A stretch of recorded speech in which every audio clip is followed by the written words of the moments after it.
I was young, I had 2 pair of leaves. Besides that, the pinstripes and the gray. The one I wore on Mondays and Wednesdays. While niggas flirt, I'm throwing tigers on my shirt and alligators. You wanna see the inside? I see you later. Here come the drama. Oh, that's that nigga with the fake. Wow, why you punch me in my face? Stay in your place, play your position. Here come my intuition. Go in this nigga pocket, rob him while his friends watch it, and hoes clock it. Here comes respect. His crew's your crew, or they might be next. Look at they man, big man, they never try, so we roll with them, stole with them. I mean loyalty. Niggas bought me milks at lunch. The milks with chocolate, the cookies, butter crunch, 88.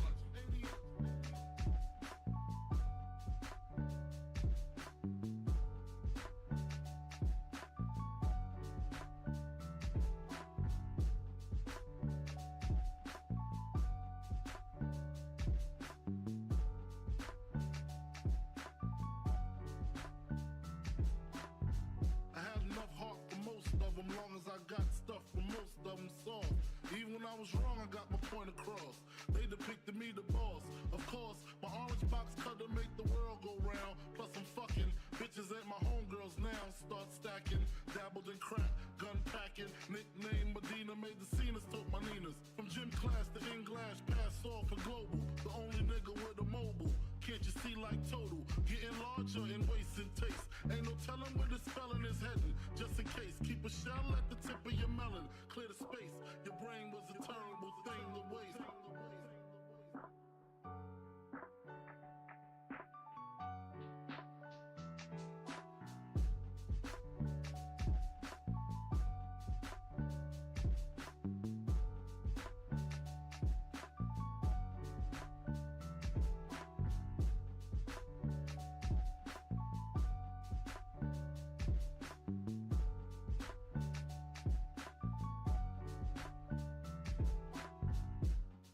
Realizing to master enterprise, and I ain't have to be in school by 10. I then began to encounter with my counterparts to how to burn the block apart. Break it down into sections. Drugs by these selections. Some use pipes, others use injections. Syringe sold separately. Frank the deputy, quick to grab my Smith & Wesson like my dick was missing. To protect my position, my corner, my layer. While we out here, say the hustler's prayer. If the game shakes me or breaks me, I hope it makes me a better man. Take a better stand, put money in my mom's hand. Get my daughter this college plan, so she don't need no man. Stay far from timid, only make moves when your heart's in it. And live the phrase, sky's the limit. Motherfucker.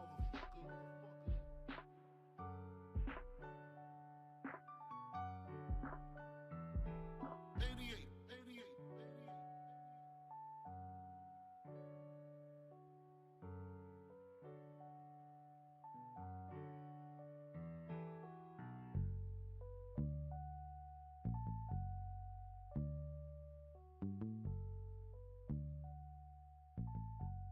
And live the phrase, sky's the limit.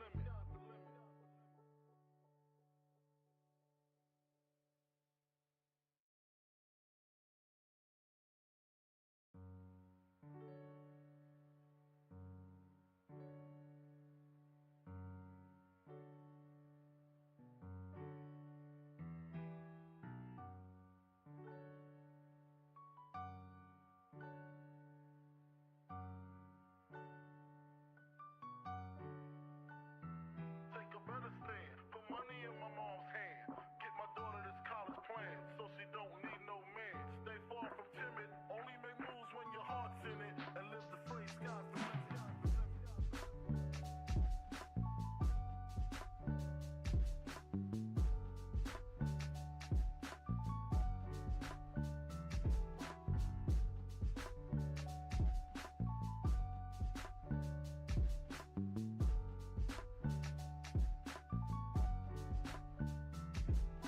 Never been as broke as me. I like that. When I was young, I had 2 pair of leaves. Besides that, the pinstripes and the gray. The one I wore on Mondays and Wednesdays. While niggas flirt, I'm throwing tigers on my shirt and alligators. You wanna see the inside? I see you later. Here come the drama. Oh, that's that nigga with the fake. Wow, why you punch me in my face? Stay in your place, play your position. Here come my intuition. Go in this nigga pocket, rob him while his friends watch it, and hoes clock it. Here comes respect. His crew's your crew, or they might be next. Look at they man, big man, they never try, so we roll with them. Stole with them, I mean loyalty. Niggas bought me milks at lunch. The milks with chocolate, the cookies, butter crunch, 88.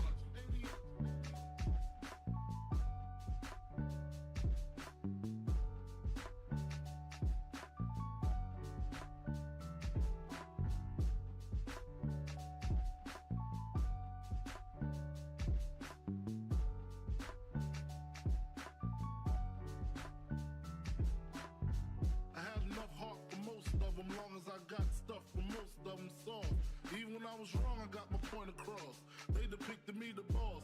Of course, my orange box cutter make the world go round. Plus I'm fucking bitches ain't my homegirls now. Start stacking, dabbled in crack, gun packing. Nickname Medina, made the scenes, took my Ninas. From gym class to in-glass, pass off for global. The only nigga with a mobile.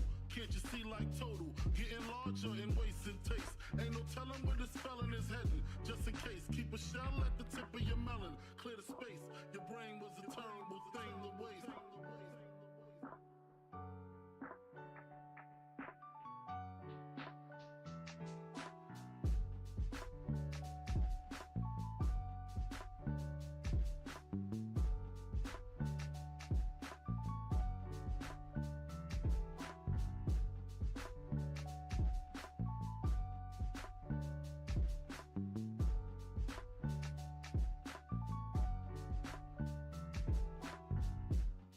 Realizing to master enterprise and I ain't have to be in school by 10. I then began to encounter with my counterparts on how to burn the block apart. Break it down into sections. Drugs by these selections. Some use pipes, others use injections. Syringe sold separately. Frank the deputy, quick to grab my Smith & Wesson like my dick was missing. To protect my position, my corner, my layer. While we out here, say the hustler's prayer. If the game shakes me or breaks me, I hope it makes me a better man. Take a better stand, put money in my mom's hand. Get my daughter this college plan, so she don't need no man. Stay far from timid, only make moves when your heart's in it. And live the phrase, sky's the limit. Motherfucker.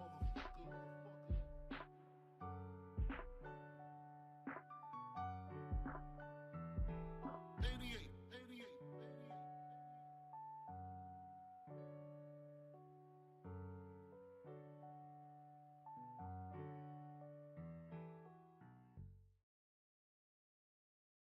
Ahem. God damn. God damn is right, motherfucker. The day is finally here.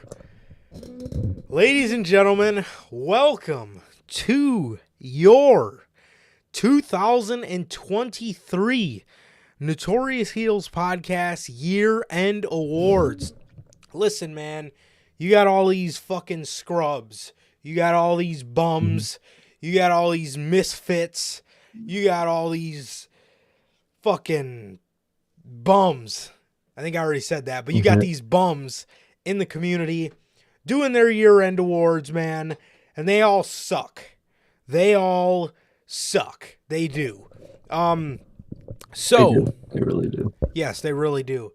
You know, picking shitty winners, snubbing things, and hey, you're not going to make, I get it, you're not going to make everybody happy with your year-end awards. I'll tell you right now, tonight, we're going to ruffle a lot of feathers, and I'm fucking here for it, because this is one of my favorite shows out of the year. I love me some year-end awards, man, and dude, I'm excited, bro, but, I'll tell you what, next year, I'm thinking, me and Sir K are going to still give our winners, but next year, I'm thinking we add a little fan vote for you guys. I think we're going to let you guys, so we can actually see the tallies and whatnot and see the numbers.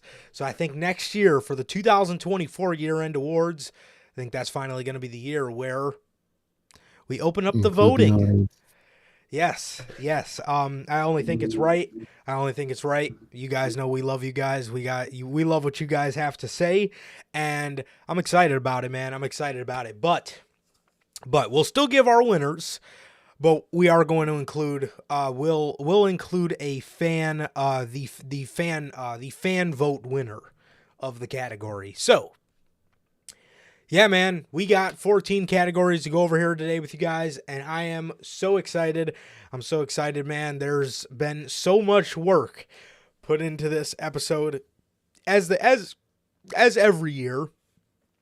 As every year, there's a lot of work that goes into these episodes, and it is amazing to see the final product and see the creation. So it's a beautiful thing. It's a beautiful thing, but yeah, man, no much more really needs to be said, man. I guess we can go ahead and hop right into the intro and not waste any more of your guys' time, man. So, what is going on, everybody? We are back with yet again another edition of the Notorious podcast and another annual edition of the Notorious Heels podcast year-end awards.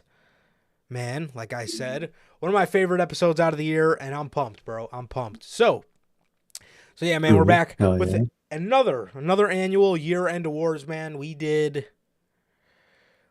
oh, yeah. Yeah, we did do one in 2020. Damn, so this is the fourth one. That's one of the Slammies. Yes, the first one was the Slammies. That was a that was an epic fail of all proportions. That was an epic fail. But yes, so this is the fourth iteration of the year-end awards, man. The Notorious Heels podcast year-end awards. And you know, the reason we do this is to do it right. So, with that, man. Yeah, if this is your first time watching, guys, do not know how the show works. Every Monday we are on here live after Monday Night Raw with Notorious Unscripted, and every Friday at 4 p.m. Central with the news. And actually, speaking of this past Monday's edition of Unscripted, that is not available on all platforms, and it probably never will be. Probably has a lot to do with the fact that the episode's 4 hours long, but it would not, for the life of me, let me upload that episode. So, the preview is available on YouTube. I tried my hand at that for like a solid 3 to 4 hours, re-uploading, and it was not budging with me whatsoever. So, I do apologize for that, but yes, I didn't have that on my bingo card for the year, man. I really didn't, having a 4-hour live stream. So if you guys did watch the preview, I want to thank you guys so much, but it is not available on all platforms, unfortunately, and it probably never will be. I'm going to try again tonight. So just know, if you get that tweet, a miracle happened. But I don't know, man, because I tried my hand at that for a while, a very, very long time. So, yes, but if you guys do want to check us out on all platforms, man, Anchor, Spotify, Google Podcasts, Apple Podcasts, and if you want to see it first, join us right here live every Monday after Monday Night Raw and every Friday at 4 p.m. Central for the podcast, man. So, yeah, man, if you guys haven't got a chance to get your hands on some of the official Notorious Heels podcast merchandise, you guys can now find this live on the merch shop. That is bonfire.com. Link is at the top of the description of this very video and in either mine or Circay's social media pages, man. You have all 8 of these beautiful designs plus more available on there for you guys, man. You have the Chicago flag design. You got the Uncrowned Kings of the IWC, the Biggie inspired design. You got the base logo design, the Riddler inspired IWC's Best Kept Secret design. The Notorious World Order design, that comes in 3 versions: the Chicago flag version, classic black and white, and the Wolfpack red. You got the Notorious Grand Slam design, you got the Notorious scratch logo, and the only community that matters. All 8 of these beautiful designs plus more are available for you guys live on the merch shop. Again, that is bonfire.com. Link is at the top of the description of this very video, man. Also, if this is your first time watching, guys, do not know who we are here at the Notorious Heels podcast. I am Johnny Mayhem, one half of the host of this very show. And as for the other half, we got my man Sir K here. How the hell is it going, man? Going good, man. Going good. Just been chilling out, man. Been a pretty normal Wednesday up until now, man. I mean, did the normal stuff, then watched Dynamite, and now unlike any other Wednesday. I'm here, man, and I can't wait, dude. Can't wait to get this show running, man. I can't wait. But I'm doing good, man. I'm doing good. Just just waiting for the rest of this month, man. Waiting for Rumble, all that, man. Cannot wait. Yes, happy 2024, guys. What's going on, guys? And like Durante always asks, man, how's life? How's the families? Life's good. The family's good. How is everybody doing in chat and in the replay, man? And what about you, man? How are you doing on this new year? Yeah, man, I'm doing good, bro. I'm doing good. We're 3 days into the year. You know, everything's going good, man. I'm a bit under the weather. So, you know, that's something, but not sick, just very bad congestion, if I do say so myself. Very god tier nasal congestion right now. So, that sucks, but we're here and the show so far seems to be curing your boy. So other than that, man, other than that, bro, I'm good, man. I'm good. Just just chilling, dude, chilling, waiting for well, a lot of what I was waiting for culminated up to this day. The year-end awards, you know, you guys know, was one of my favorite shows. And yeah, getting into Royal Rumble season, man. So it's an exciting time to be a wrestling fan. We got a pretty good episode of AEW Dynamite tonight. So, but yeah, Rumble season. We're about to be into fucking WrestleMania season, bro. So I'm pumped. I'm pumped, dude. I'm pumped. That's all I gotta say. Hell yeah, bro. Actually, that's not all I have to say. As Durante always asks, I'm good. Family's good. And what about you, Durante? Pops, Logan, Bell, Man Ray, my man.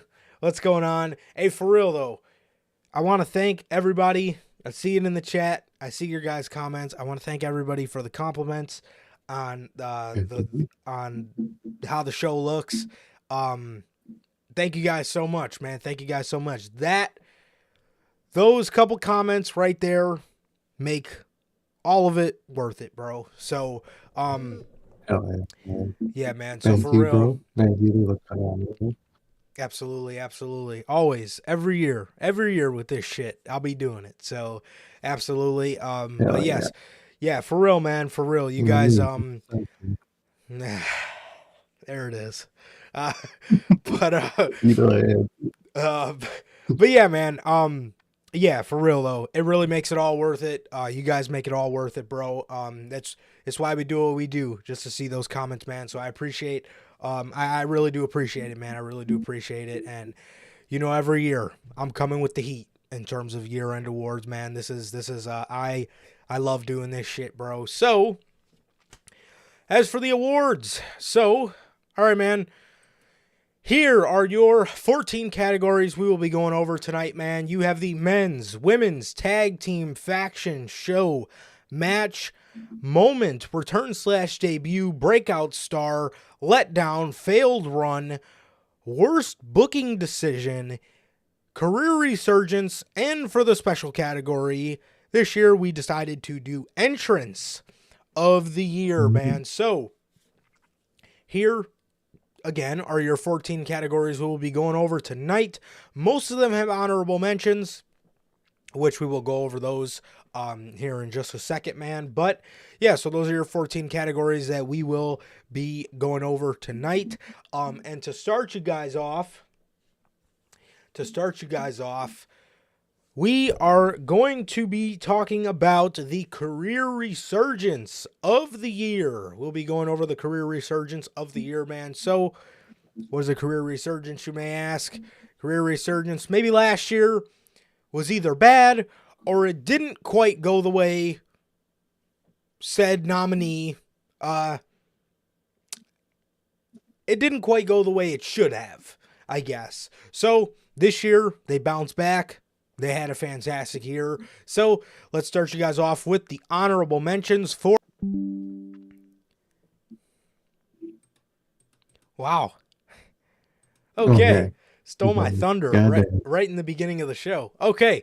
So here are your honorable mentions for career resurgence of the year. We only got 2 for this category. We got Adam Copeland and Io Sky. So those are your 2 honorable mentions for career resurgence of the year. And now for the nominees for career resurgence of the year, we have Roderick Strong, Trinity, Adam Cole, Damage Control, Christian Cage. Oh, sorry. Sorry, I didn't think you were that far already. Asuka, Mercedes Moné, Baron Corbin, Tony Storm, and Swerve and Prince Nana. Yeah, man. Bunch of career resurging years for all of those individuals. And if you do, I'm going to just throw this out there in the beginning. If you do want the explanation behind why each of them got that spot, those are available on the preview show for you guys. And with that, my winner for career resurgence of the year goes to none other than Christian Cage, man. Christian Cage. I thought he had a phenomenal career resurging year. And like I said on the preview show, it wasn't necessarily because he had a bad year last year. It was kind of because of the injury that happened to him last year. It was kind of because of the injury that happened to him last year where, you know, he just started his heel run and immediately kind of got the rug swept out from under his feet. This year, like we talked about it on Monday, man, this guy became the TNT champion now twice last year. He put on, he told great stories with Edge. He put on great matches with Edge. He had a very good story with Darby Allin, main evented a pay-per-view with Darby Allin. And that is why, for me, the 2023 career resurgence of the year goes to none other than the father of the year, the patriarchy, Christian Cage, which my runner-up would then go to Swerve and Prince Nana. Prince Nana and Swerve are kind of different cases for me, like I said on Monday, man, but Prince Nana, I could not stand him.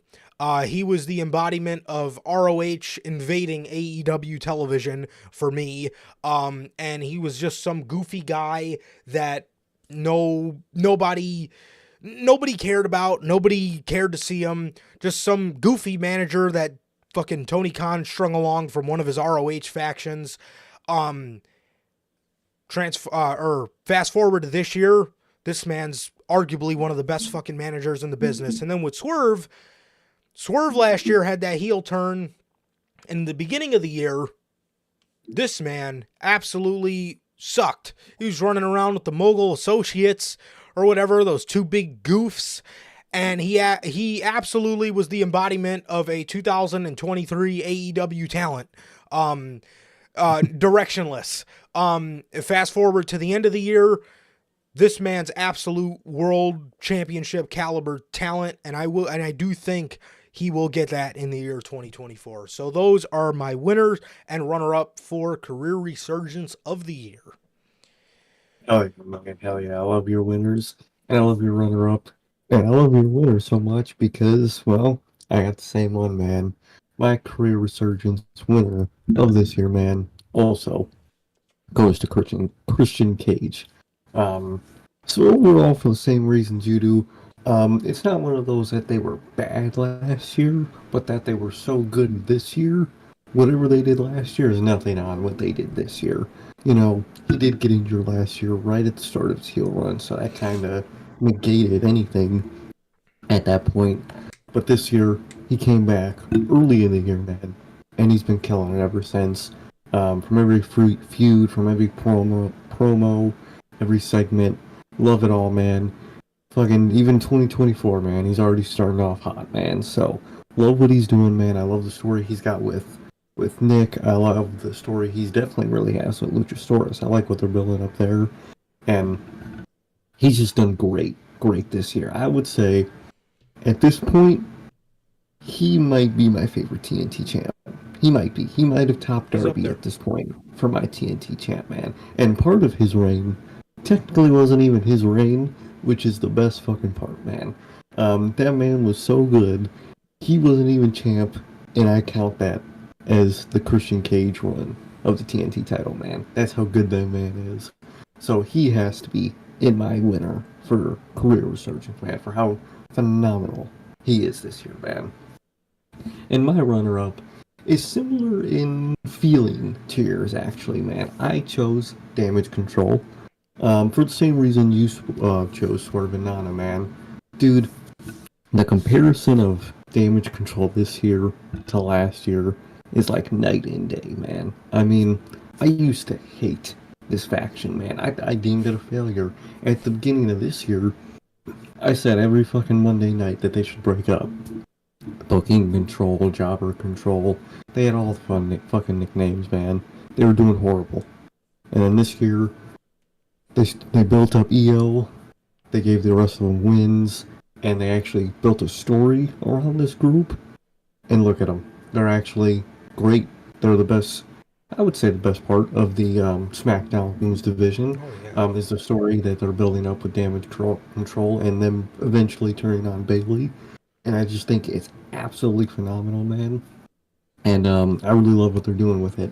And I love how they changed this group from a group I didn't want to exist anymore because I thought it was such a failure to one I can't wait for it to not end because they're still technically going to be a group just, when they kick Bayley out. But in a good way, man, because the story is just so good, man. So they are my runner-up for career resurgence of the year. Absolutely, man. Absolutely. Those are some great, that's a great pick and a great runner up for you as well. And, yeah, like Logan says here, man, Damage Control and their story right now is the best part of the entire women's division in WWE. Not even just SmackDown, man. So also want to give a shout out to the homie Bell. For I completely skipped over your comment about staying up. So it sucks that you can't sleep. I've been there. I'm there probably almost every night. I can't sleep either, but we always appreciate you being here, man. So forgot to point that out. And hey, man, who's to say you might have picked a good night to do it, man? Might have picked a good night to do it. So yes, those are our winners for career resurgence of the year. Mine go to Christian Cage with my runner-up being Swerve and Prince Nana. Sir K goes with Christian Cage as well with his runner-up being Damage Control. So next, let's talk about the breakout superstar of the year. First, let's go over the honorable mentions, man. We have the honorable mentions for breakout star of the year go to none other than Jimmy Uso and Konosuke Takeshita. Those are your honorable mentions for breakout superstar of the year. And here are your list of nominees. So this one is very hard. This one was very hard. This one was one of the harder ones to do. But here are the list of your 10 nominees, man. Starting off with Trick Williams, Braun Breaker, Dominic Mysterio, Swerve Strickland, Jey Uso, Carmelo Hayes, come on time this time, LA Knight, Damian Priest, Julia Hart, and Io Sky. Yes, man, and that is your list of 10. Those are your that is your list of the 10 nominees for breakout star of the year. Also, I just want to point out, speaking of Damian Priest, Logan was not aware of the infomercial Priest jokes I used to crack. He wasn't? No. What? I know, he's supposed to be our manager. Isn't this some bullshit? So, you're calling jokes at the time. Oh, dude. Oh, I love fucking making fun of infomercial Priest. Okay, so with that, man, with that, the my winner for 2023 breakout star of the year goes to none other than the megastar L.A. Knight. Yeah. This has got to go to L.A. Knight for me, man. This has got to go to L.A. Knight. Like I said on Monday, man, in the beginning of the year, all anybody thought of this guy was he's good, he's got potential, but is WWE ever really going to use him? And he gets out of that feud with Bray Wyatt. Vince was kind of back in the mix at that point, so he kind of just faded away into obscurity for that kind of little portion of the year. Enter Money in the Bank season, man. This guy was he was floating around kind of doing nothing, but dude, we get to Money in the Bank season this year. This man was absolutely fucking over as I've ever seen anybody. This man was so over going into Money in the Bank season. Everybody called it a fluke. Everybody says it wasn't going to last. Everybody said, this guy is just a flavor of the week. Everybody liked to call him a flavor of the week. You go into that. They put this man in a battle royal at SummerSlam. Something that's almost guaranteed to kill somebody's momentum. And he stayed over through all that bullshit. He lost that U.S. title tournament when everybody wanted to see him face Austin Theory. WWE, man, they put so many setbacks on this guy almost to test how over he was, and he passed the test with flying colors. Fast forward all the way to this year, bro, in Crown Jewel, this man main evented a pay-per-view against Roman Reigns. Absolutely cemented his star as being a breakout star of the year, man. So that is why LA Knight gets the breakout star of the year for myself. With the runner-up going to, this one was really hard trying to choose a runner-up, but ultimately I ended up going with main event Jey Uso. We talked about this a lot when talking about Jey Uso on Monday. I used to cackle at the nickname main event Jey Uso. I thought he was a joke. Man. I thought, who would ever want to see this guy do anything singles? Who would ever want to see something like that?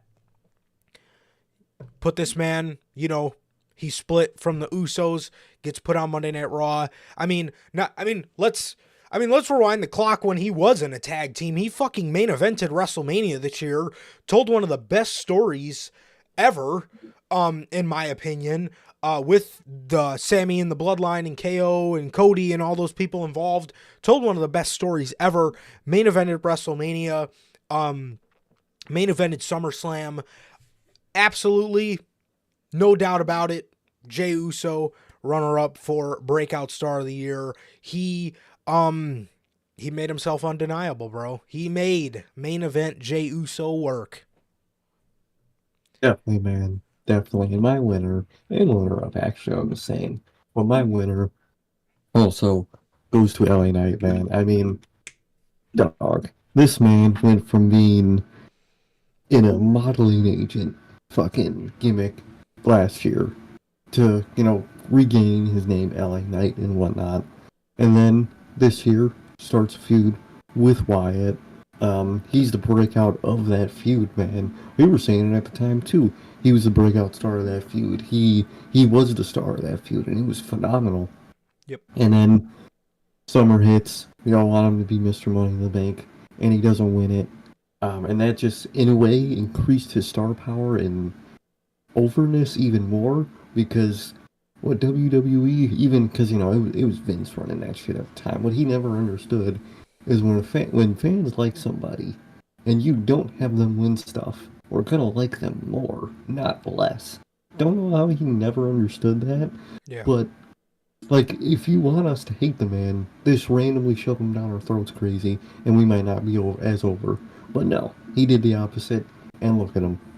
Man continued to be over. They put him in battle royals, still over, man. I mean, he truly is the fucking megastar, man. From having interactions with Cena, which was absolutely phenomenal. I don't want to do that man like that, but Austin Theory had the interactions with Cena this year, and it meant nothing. It felt like nothing.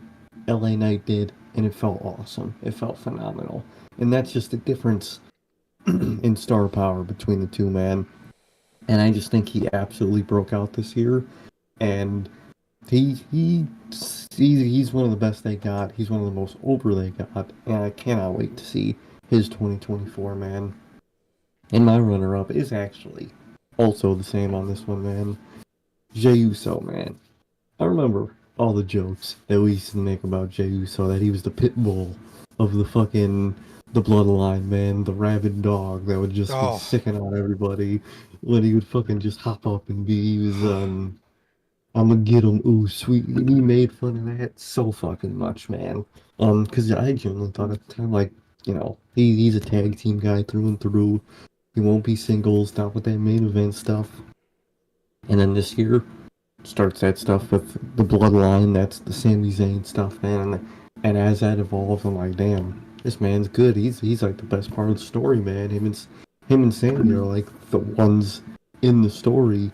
And then it builds to the point where he leaves the bloodline phenomenally. Then he gets put on Raw, and he's just absolutely phenomenal, man. He's got a great story. All the enemies he made while in the bloodline are there. They're out to get him. They want revenge. He's trying to change his ways, man, and it's phenomenal, man. And I'm a true believer in main event Jey Uso at this point, man. And that's the whole reason he is my runner-up, man, because I used to scoff at that idea, man, and now I can't wait for it. So he broke out for me, man. He really did. absolutely, man. Absolutely. Those are great picks. Very familiar. Very familiar picks with myself, and I absolutely agree with you 100%. 100%, man. And with that, so those are your winners for Breakout Star of the Year for myself and Sir K, with the both of us going with LA Knight as the Breakout Star of the Year, with Jey Uso being the runner-up for that category. I see what you guys are saying, man. I see a lot of LA Knights. I see a lot of runner-ups being Julia Hart. I like that. I like that. I like that for sure. My pop says, what about Switchblade? Switchblade is a made star, but he Yeah. just did not happen to have a very good year in our humble opinion. Yeah, so yeah, man. So those are your winners for us for Breakout Star of the Year. And with that, next up, we're going to be talking about the failed run of the year. Here are your honorable mentions for that category, man. Here are your honorable mentions for failed run of the year. Starting off with Shinsuke Nakamura, Trish Stratus, Keith Lee, the Jericho Appreciation Society, the House of Black, and the Elite. Those are your 6 honorable mentions for failed run of the year. And here are the 10 nominees for failed run of the year. Starting off with Andrade El Idolo, Bullet Club Gold, Wardlow, Austin Theory, Karrion Kross, Inosuke Takeshita, Jack Perry, Powerhouse Hobbs, The Outcast, and Miro. Yeah, ooh, Fuck. love getting into the negative ones. I love getting into the negative ones. Well, see, my Man Ray says it has to be Keith Lee. Well, the reason Keith Lee was on an honorable mention is because they didn't really give him a run to go off of. You know? Yeah. He's kind of trash from last year too. Yeah, By so AEW booking, so right. So what we tried to do for what we, do for failed run of the year is we try to put the people on the list that were actually put a lot of stock into, and it failed tremendously. And speaking of failed, my winner for failed run of the year goes to none other than, this was a really hard one, but it goes to Austin Theory. Bro, when you talk about putting stock into somebody, you're looking at Austin Theory, bro.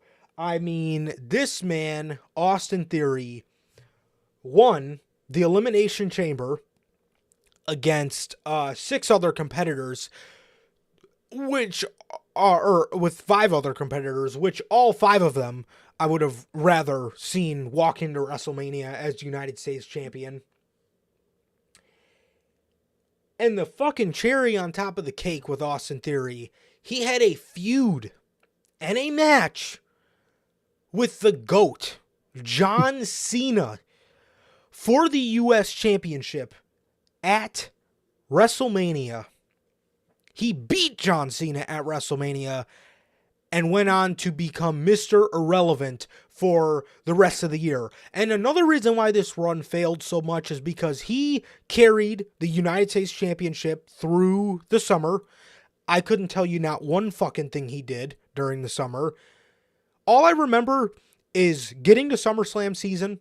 Everybody wanted to see LA Knight beat him. LA Knight lost in the tournament. Shocker.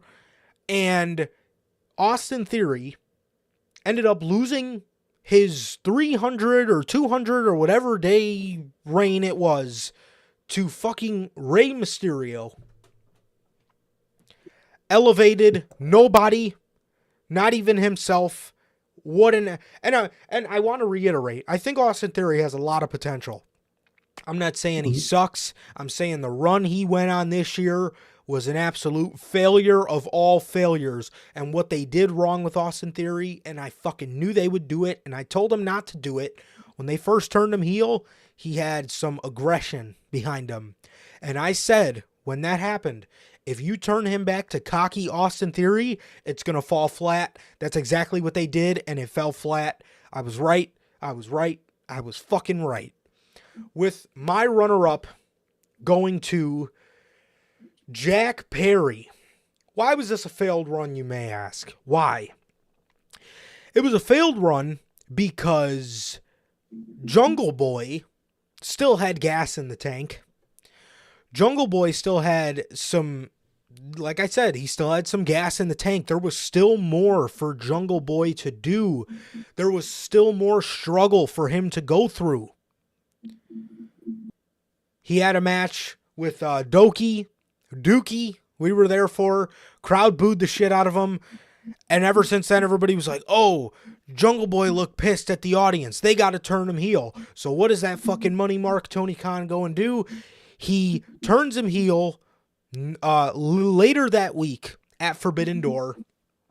And he has him turn heel on Hook.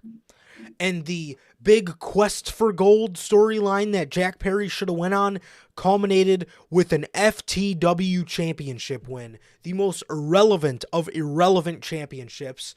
He would go on to carry that, absolutely lose all momentum in the process, fight CM Punk, get choked out, and absolutely ravaged by Chicago Phil backstage at All In, and we haven't seen him since. What a dud. What a way to lose all momentum. What a failed run for both of these guys. So, my runner-up, or my winner, Austin Theory, with the runner-up going to Jack Perry. I love your winner and runner-up, man. My winner is someone who Tony Khan took a shitta on booking-wise, man. I had to give it to fucking Takeshita, man. I mean, how do you go from a breakout star to like 3 months later being in failed run? That is a legendary fail of a run, man. I mean, he was he was doing crazy matches, were phenomenal. He got signed, it was phenomenal. He was beating Kenny Omega. Everyone was talking about Takeshita, man. This guy's the future, this guy's this guy's that. So what do? They put this man with Don Callis. Now, I like Don Callis. I really do. I like him more than Twitter does. I'm like, okay, he's got a mouthpiece. Don Callis is good at that. Let's see where this goes.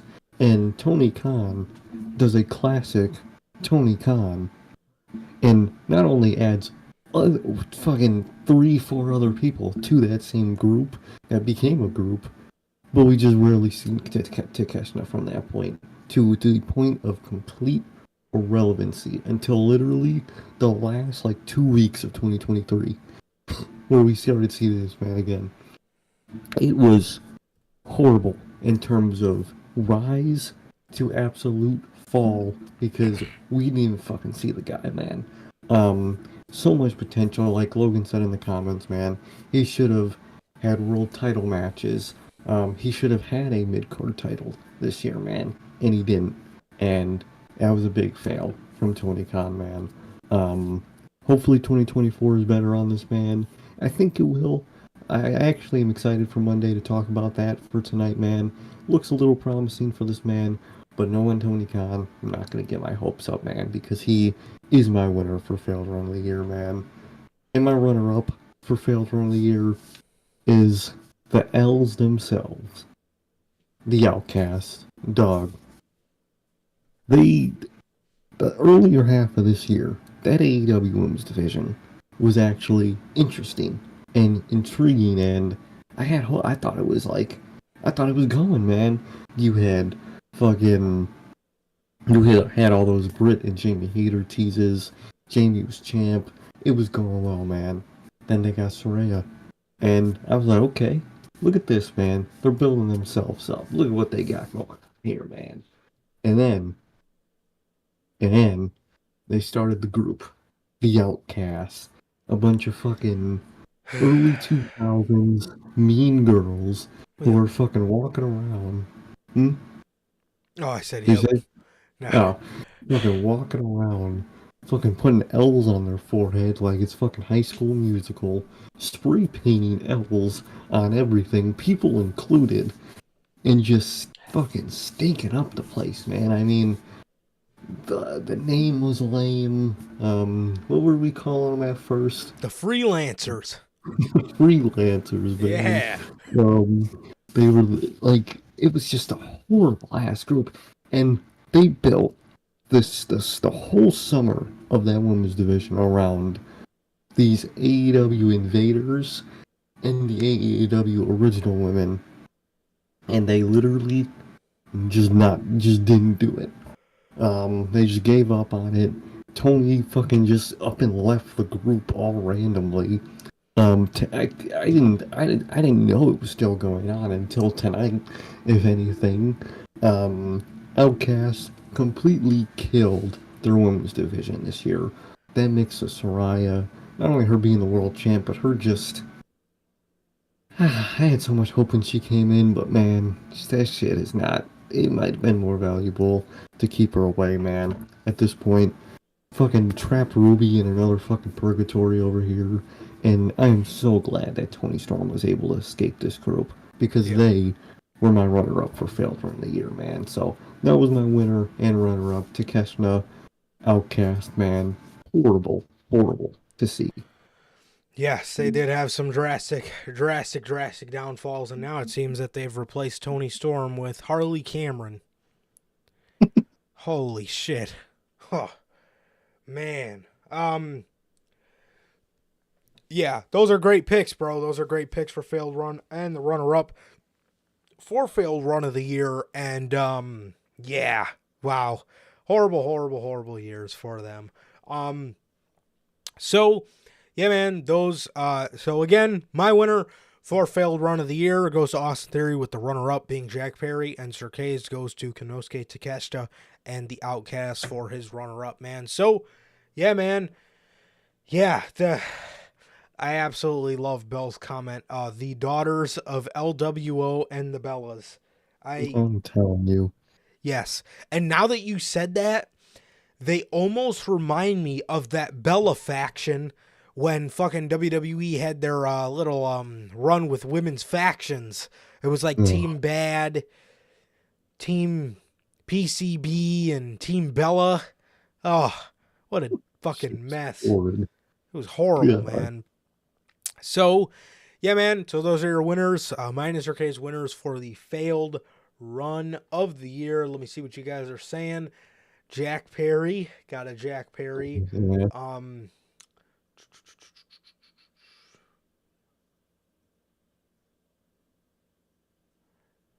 Jack Perry, Takeshita, Theory. Yeah. It's all good. It's all good, Bell. I feel like I knew what you meant. But yeah. Well, I mean, the LWO does throw up the L when they did their lame ass fucking little hand symbol thing. Oh, horrible. No one did. Unless it was Ray. That shit used to kill me, bro. Oh, dude, it was horrible, bro. So that SmackDown we watched together, where Vega did it, and nobody gave a fuck. Oh, God. Ah, piece of gold, a true piece of gold, a diamond in the rough. That moment. So with the next category, we'll be going over the worst booking decision of the year. Man, here are your honorable mentions for worst booking decision of the year. Starting off with the Nia Jax return, the WWE Draft, Super Cena Bianca, the Sammy Guevara heel turn, the Dragon Gaiden street fight, and the CM Punk AEW return aftermath. Those are your 6 honorable mentions for the list. And on to your 10 nominees for worst booking decision of the year. You have the All In Card and Build, or otherwise known as All Ego, as we like to call it. That drama-riddled ego fest that is All In. That also had no build. Sami Zayn, no world title. LA Knight loses Money in the Bank. Leatherface on Dynamite. And AR Fox out of the embassy. And then AEW Dream Matches over stories. Cody Rhodes loss at WrestleMania 39. The Cody and Brock feud. Theory US title run. And the Trish and Becky feud. There are your 10 nominees for worst booking decision of the year, and there's a lot of good ones. There's a lot of good ones there, man, but this was one of the harder lists to nail down. But once I did nail them down, I had to dip back into the well of something that in the moment truly broke me down to my very core. Truly took my heart, just like Cody Rhodes. Heart been broke so many times, I didn't know what to believe. My worst booking decision of the year goes to Sami Zayn, no world title. So, this isn't a worst booking decision because Sami Zayn, is in the mud now. He's still great, and he's still getting that world championship eventually. But earlier in the year, and it's not like I knew he was gonna. I expected him to lose at Elimination Chamber. I did. But when Sami Zayn, when it was brought to when I finally swallowed the bitter pill and realized that Sami Zayn was not going on to WrestleMania to challenge Roman Reigns on one of the nights for the Universal title, I was heartbroken. I remember the week of the Royal Rumble, you started hearing chatter around the community about people wanting Sami Zayn to win the Royal Rumble, and I came on here and I said it then. You can watch it. It's our Royal Rumble predictions video, our episode of news from last year. I said it then. Sometimes in wrestling, when you feel something as a fan, you feel it. You can't block it out because, of whatever reason. You can't block it out. You got to feel this shit. And I fucking felt it with Sammy. I was behind Sammy. I thought he deserved it. And hey, I was still down with Cody getting his championship. My idea originally was Sammy on one of the nights for the Universal title and Cody on the other night for the WWE title. I thought that made the most sense. But once I came to the realization that Sami Zayn was going to be shoehorned out of his storyline with Roman Reigns to start a storyline with the Usos, I was absolutely heartbroken. I thought this was the year for Sami. I thought him and the Bloodline brought WWE back on the map, and I thought he deserved it more than anybody else in the company at the time. I really did. And once he didn't get that, I was heartbroken. That doesn't mean he still can't get it, but I'll tell you, in the moment, earlier this year, when I found out that Roman was going to be defending both titles instead of defending them separately, and I came to the realization that Sammy probably wasn't going to get his moment. I was heartbroken. And the runner-up goes to, for me, AR Fox out of the embassy. Bro, to this day, I will never forgive Tony Khan for doing this. This was something that was so money. Dude, these guys were fucking... Bro, first of all, AR Fox wrestling in a shiesty, the whole match wrestling in a shiesty is something that will absolutely never get old. Never, ever, ever get old. And just how well they came off together was so money, and it was just something that was just, it just was meant to be. And this was one of the many times out of the year, this one was the worst one though, where I was genuinely pissed and outraged, almost how I used to get with WWE back in 18, 17, 19, and 20. Back in those years, I was nuclearly upset when they threw this all away for backstage politics, for something that they should have figured out when they hired him.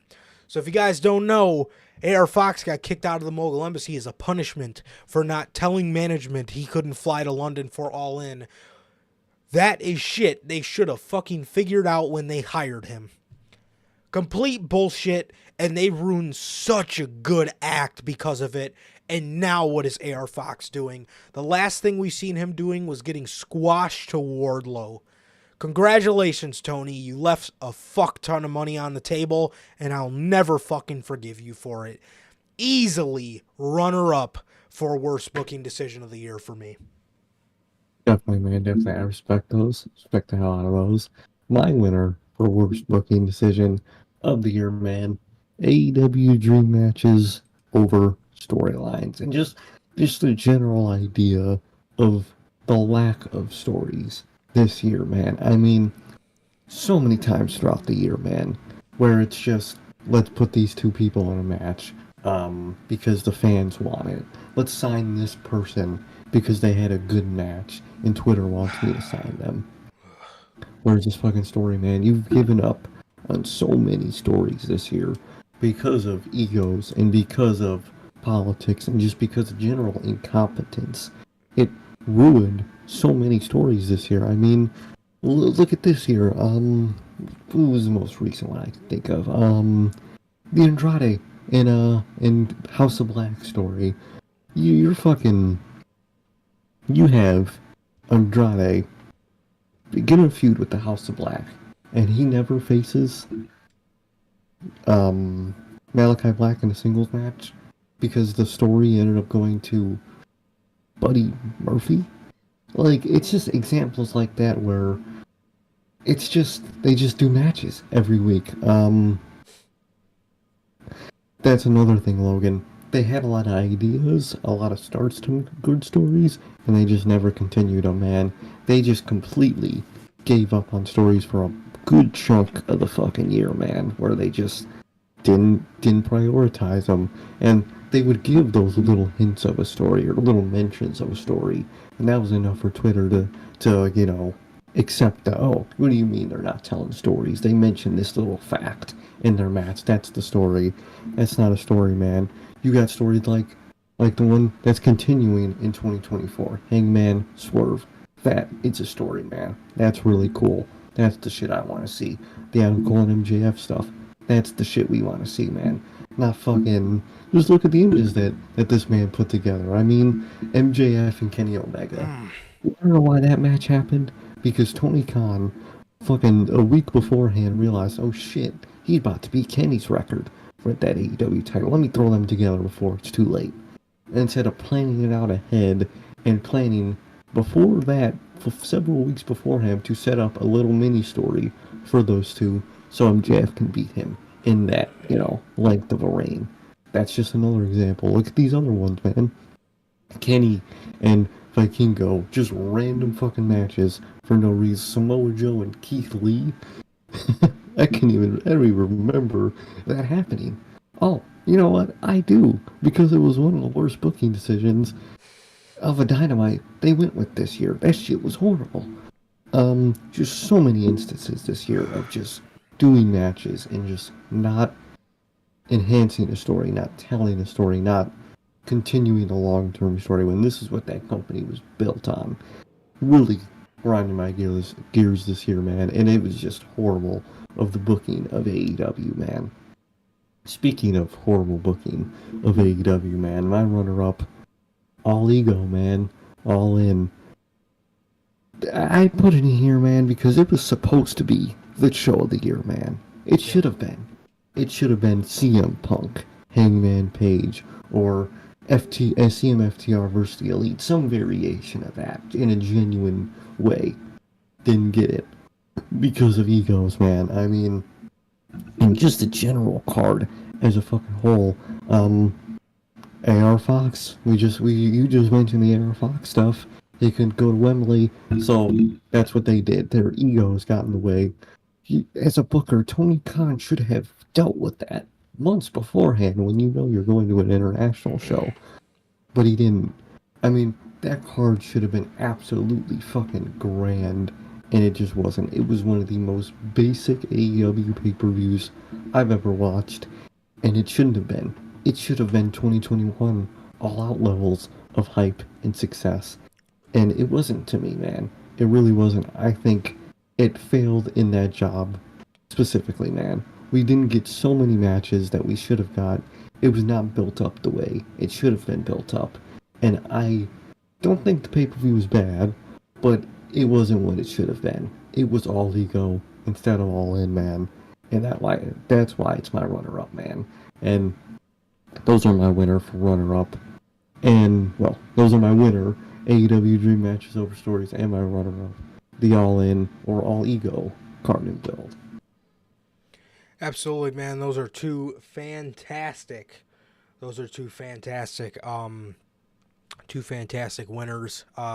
Yeah, couldn't have said it better myself, man. So, with my winners for worst booking decision of the year, my winner goes to Sami Zayn No World Title, with the runner-up being AR Fox out of the Embassy, and Sir K's going to AEW Dream Matches Over Stories, with his runner-up being the All-In card and build.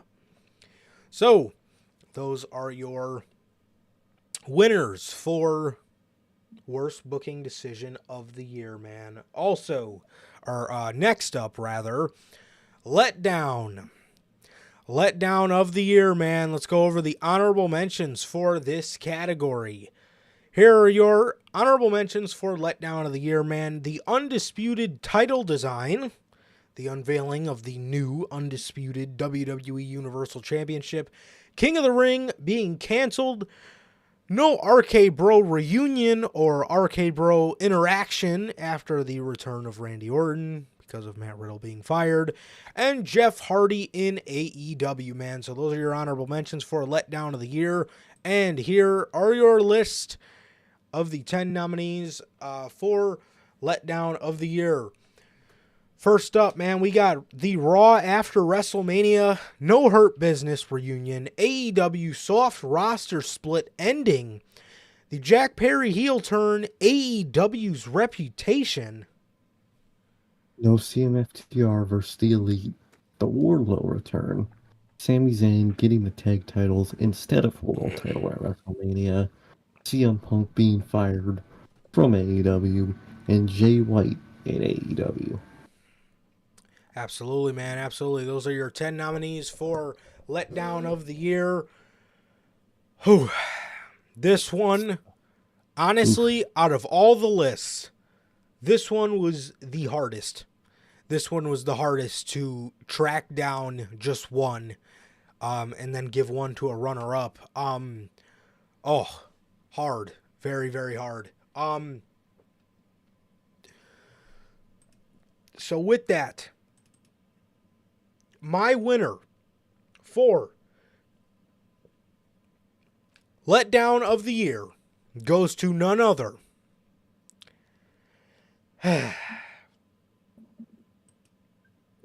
than CM Punk being fired from AEW, CM Punk's run in AEW, man. Oh my God, this was such a letdown.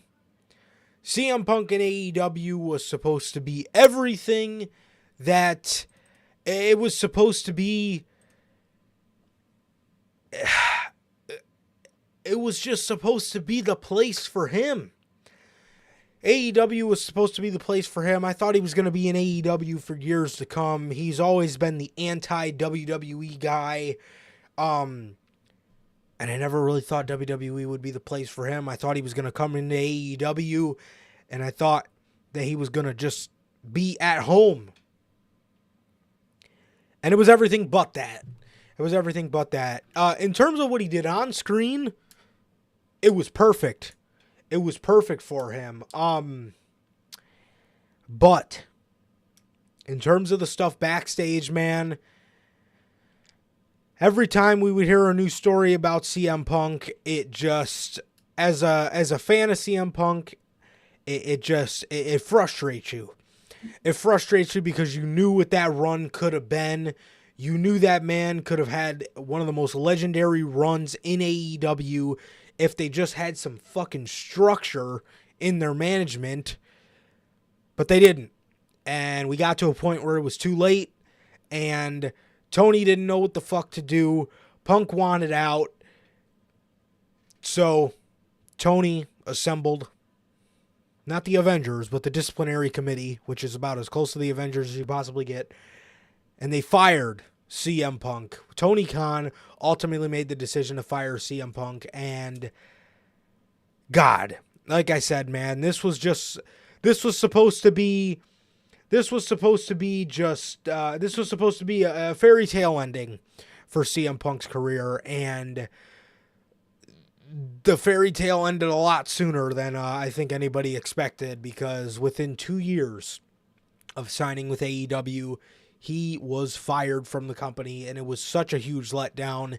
If you go back to 2021 and just the hype around CM Punk coming into AEW, and like I said, man, just 2 short years later, which most of it was filled with, there was a 10-month injury in there, and then another 2-month injury before the 10-month one. So you're looking at like a year of him out of action.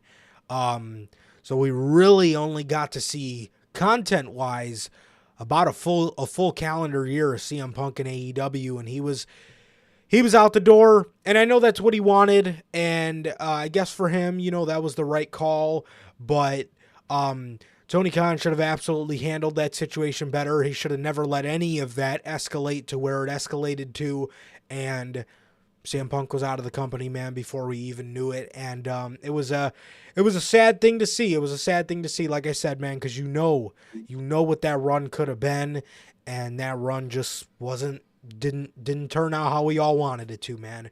And it was a huge letdown. It was a huge letdown for sure. Never finished the story with MJF.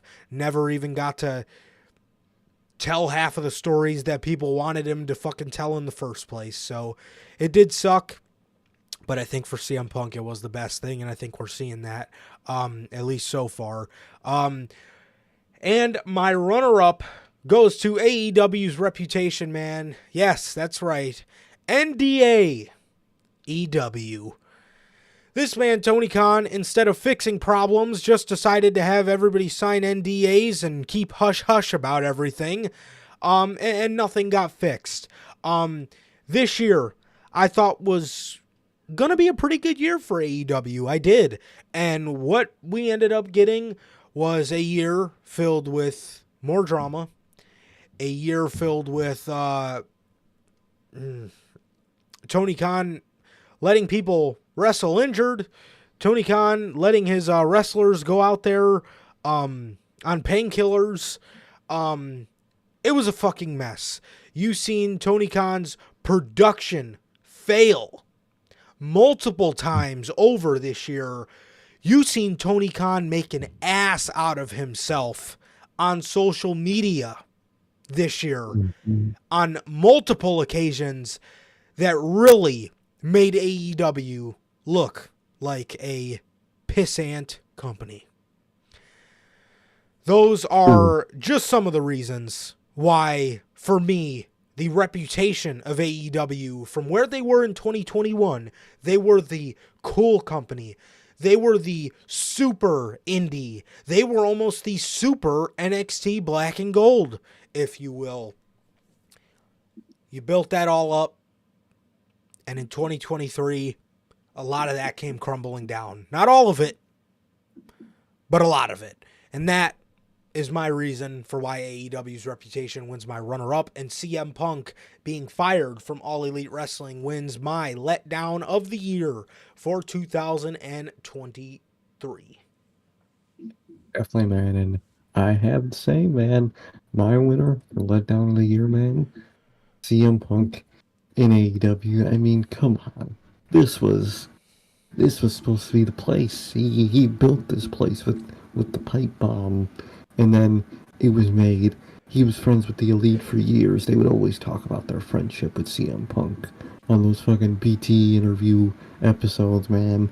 He finally comes to CM Punk 4.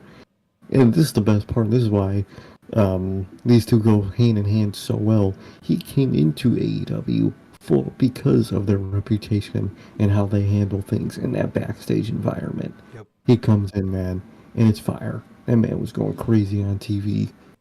And then a whole bunch of drama happened, man. He was arguing with Hangman. That led into the big stuff with the Elite, into fighting the Elite, coming back this year, man, and then fighting Jack Perry and getting fired, man. I mean, it's just so tragic, man. It's really a case of, the ultimate hothead versus the entire roster that were inspired by him, are hotheads like him, and it just didn't end well, man. Just a bunch of butting heads, and this was the place that was supposed to be for people like CM Punk, man, and CM Punk himself. It just didn't work out, man. Too much fights, too bad of a management structure. It didn't work out, and CM Punk ended up wanting to get fired, and he got fired from AEW. And it's hard to blame him, man. It's hard to blame him. Didn't go well in the end. People were picking fights with him. He was picking fights with people, and it just didn't work out. And it's a fault of his own, and definitely of management, man. And it's just a tragic case, because it could have been. This was the place for him. He was supposed to be here for years. He was supposed to, truly have a AEW World Title run. All of that, we never got it, man. And that's truly the fucking letdown of the decade, man. And my runner-up, he's actually the same also, man. It goes hand in hand with CM Punk stuff. Their reputation, man. I mean, from the CM Punk handling, how they handle that. You had fucking Young Bucks, after this man got fired, doing victory laps. After Collision, the show he made. You had Tony Khan going on Twitter, making a damn fool of himself on the weekly, man. You had Chris Jericho going on Twitter, making a fool of himself on Christmas. You had the horrible production fuck-ups they had this year, man. The horrible booking fuck-ups they had this year. The backstage politics they had this year, from AR Fox to CM Punk to Jack Perry to just all that. It was a horrible year, reputation-wise, for AEW. Lost a lot of respect for this company in many ways, especially for Tony Khan. I mean, ignoring the problem, people give the man criticism, and he would just ignore it and say, well, you guys like the pay-per-views. When this was the company that we thought, oh, just speak your opinion, they'll change.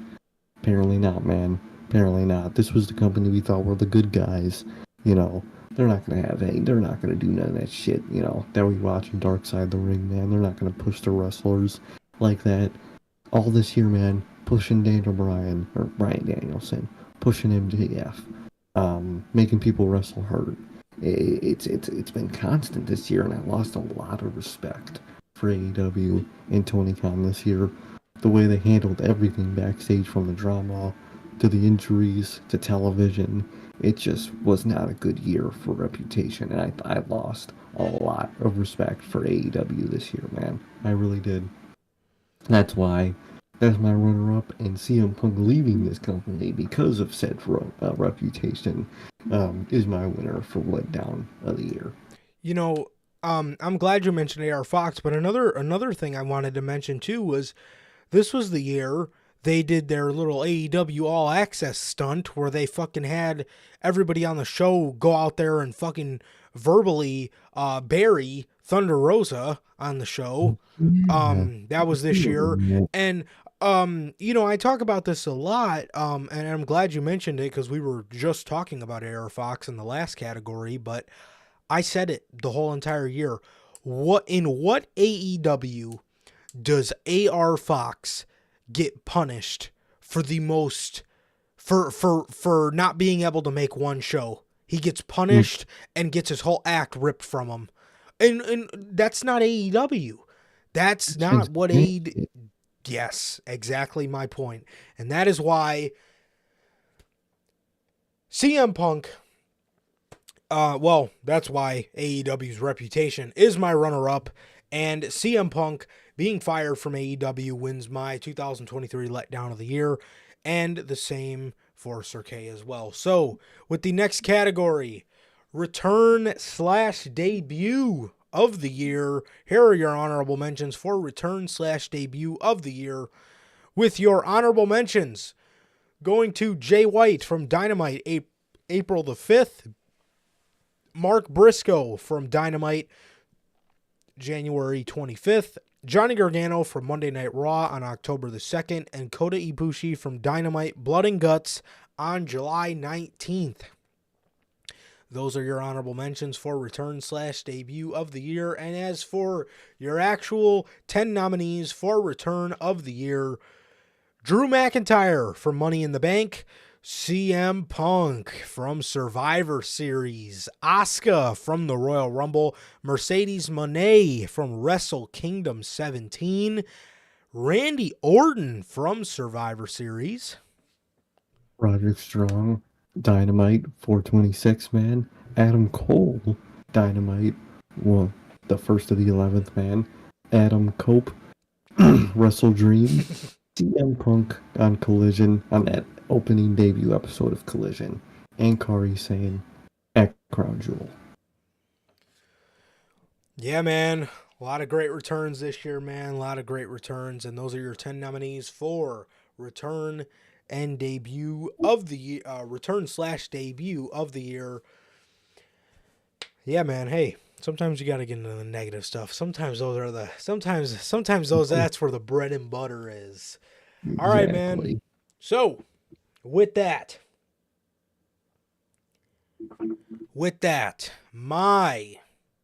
this one's gonna really ruffle some feathers, man. This one's really gonna shock a lot of people. But my return/debut of the year goes to none other than CM Punk from Survivor Series. Man, where do I even start, bro? So you talk about, without getting into the bias part, and you guys already know, but if you don't know, you'll find out why this moment is extremely biased for me.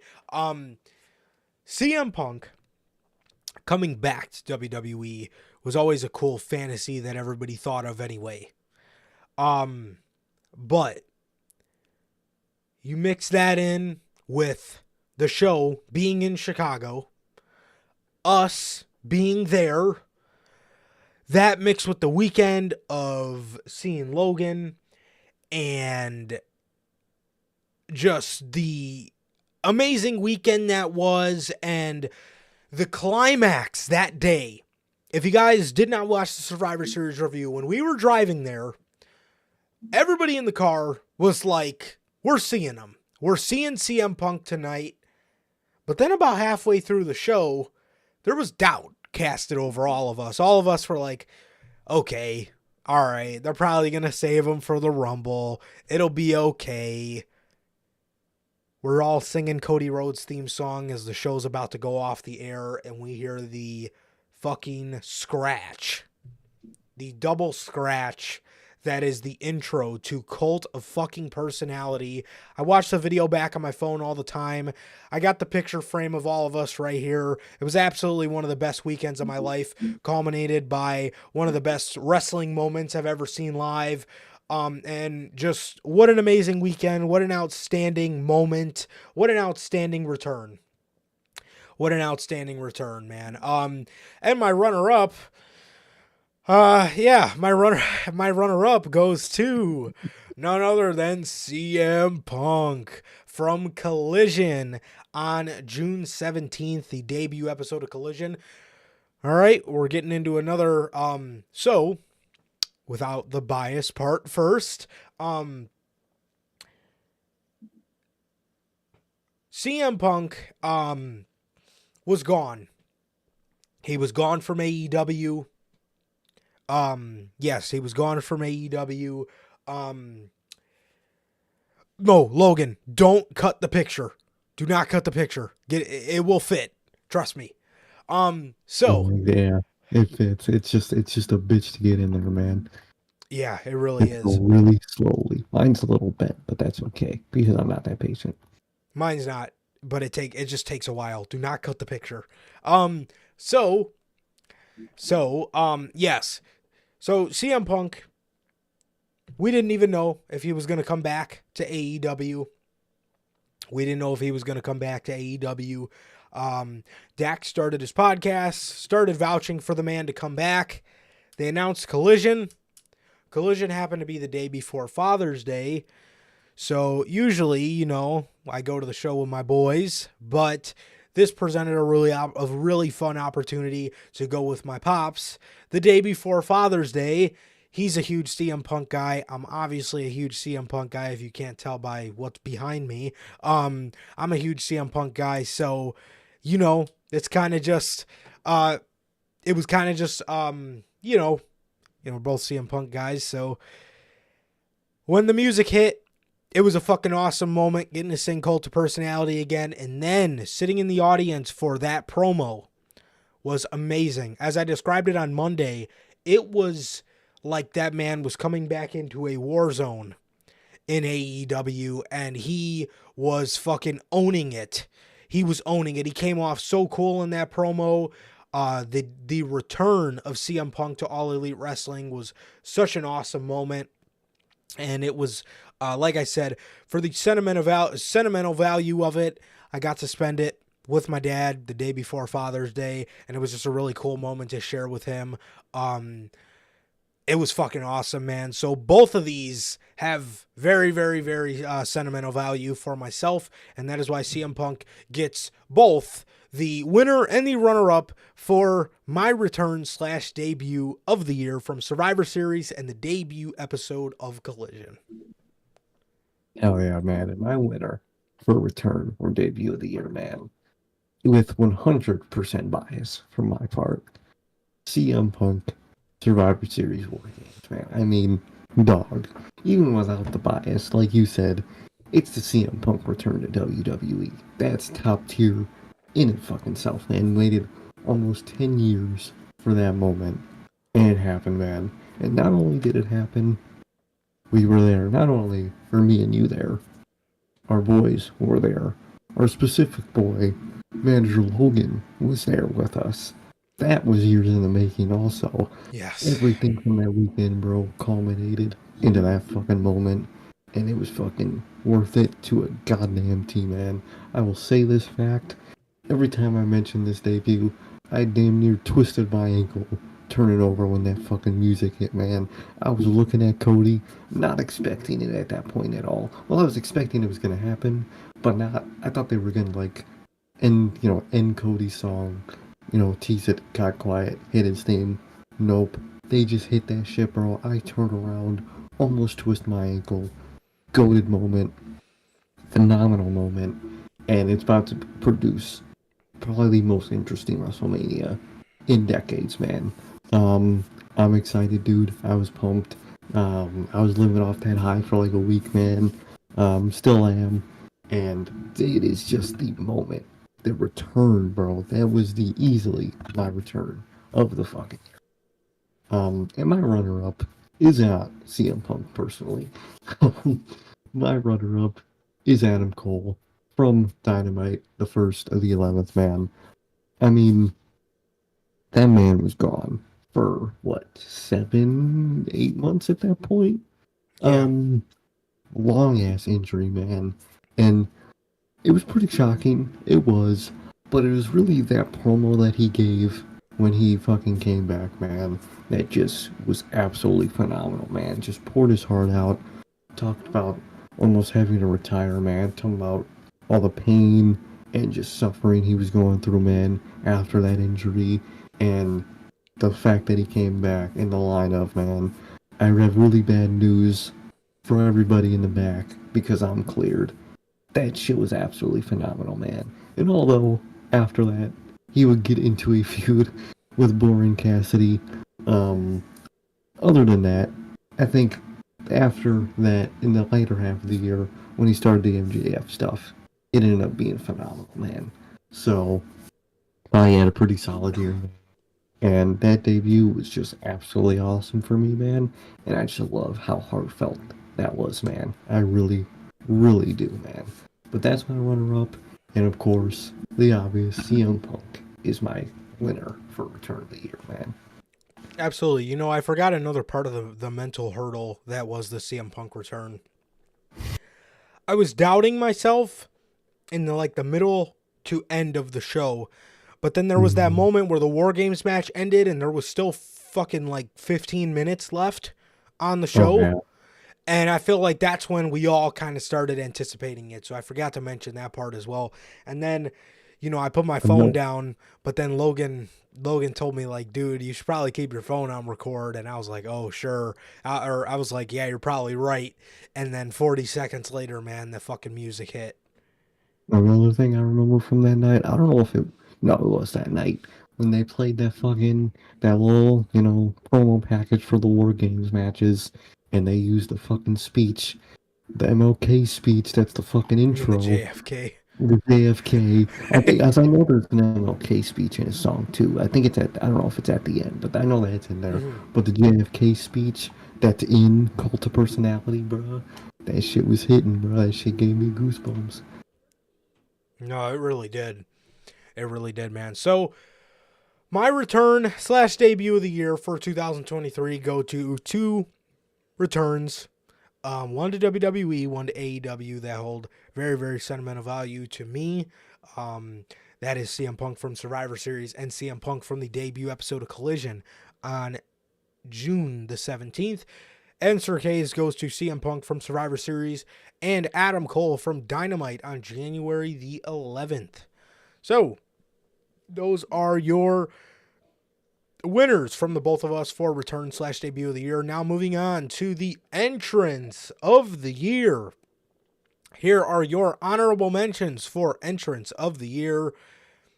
As you can see, here are your 5 honorable mentions for this category, man. You have MJF from Revolution, MJF from Double or Nothing, Blackpool Combat Club from All In, Adam Hangman Page from Revolution, and CM Punk from All In.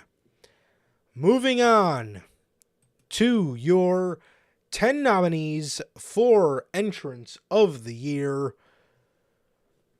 You have, starting off with Dominic Mysterio from WrestleMania 39, the Usos from Money in the Bank, MJF from All In, Sami Zayn from Elimination Chamber, Roman Reigns from WrestleMania 39, Bryan Danielson, Forbidden Door, Bad Bunny at Backlash, Swerve Strickland at Full Gear, The Guns on the 5th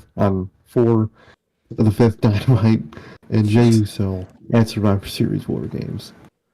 Yeah, man, these are your 10 nominees for entrance of the year. And with that, my winner for entrance of the year goes to none other than Sami Zayn from the Elimination Chamber. Bro, this entrance, I've never watched an entrance that has made me cry until Sami Zayn came out at Elimination Chamber in 2023.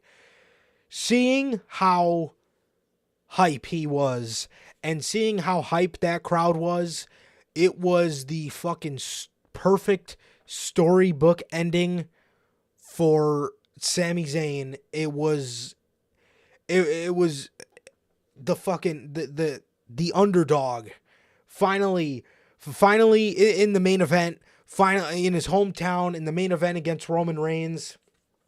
Bro, I love this entrance. This entrance made me tear up seeing that hometown welcome for Sami Zayn, and I loved it. Absolutely one of my favorite entrance. My favorite entrance from 2023. I can rewatch this entrance back all the time, man. And you know, this one may have not had the props of a Dominic Mysterio or an MJF entrance, but this entrance, dude, was just fueled by the raw emotion of the crowd, but Sami Zayn as well, man. And that is why it wins my 2023 entrance of the year, with my runner-up going to Jey Uso from Survivor Series. This entrance was just fucking lit as fuck.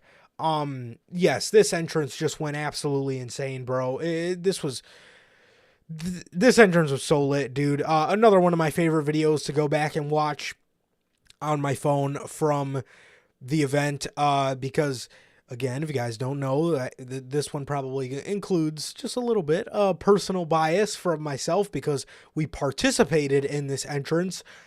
I've never been a part of an entrance live in a crowd that was more fucking upbeat and as fucking lit as this Jey Uso entrance was, man. That's the best word to describe it, bro. This entrance was so fucking lit, and it was absolutely my favorite entrance of being at Survivor Series, and my runner-up for entrance of the year, man. Hell yeah, man. Gotta love it. And your runner-up is my winner, man. My entrance of the year goes to Jey Uso at Survivor Series, man. I mean, it was just so incredibly nuts, man. I mean, coming out, yelling that fucking song, doing the hand thing, he's climbing up on the cage. We're all doing it. I was waiting to do that shit for like months after that, ever since he started doing that. And we got those Survivor Series tickets. I was like, dude, can't wait to do the fucking Jey Uso thing. Loved it, man. It was like a personal culmination from obviously not being crazy about the Jey Uso single stuff to doing that entrance so excitedly. Being my entrance of the year made it even more my entrance of the year, man. Absolutely phenomenal moment. Love to be a part of it. Personal bias 100% to the foreground. I love it. And my runner-up, a little spring of personal bias in there, man, for mainly also experiencing this entrance at All Out. But the Forbidden Door version, just as phenomenal, man. Bryan Danielson coming out to the final countdown. I mean, that shit was just heat, man. The whole crowd fucking yelling the final countdown. Had that song stuck in my head for like weeks. Thought it was absolutely phenomenal. I loved it. I love the vibe. And also the fact that it cost them so much money, where they never revealed how much money they spent on that song, is legendary in its own right, man. From the words of, I think, TK, it was as much as a wrestler contract to use it each time, man. And I think it was worth it, man. So that's my runner-up, and Jey Uso at Survivor Series is my winner. Absolutely, man. Those are two great picks, and this one was so hard. I loved every entrance that was on here. This one was a very, very hard category for sure. So again, my winner for entrance of the year goes to Sami Zayn, with the runner-up.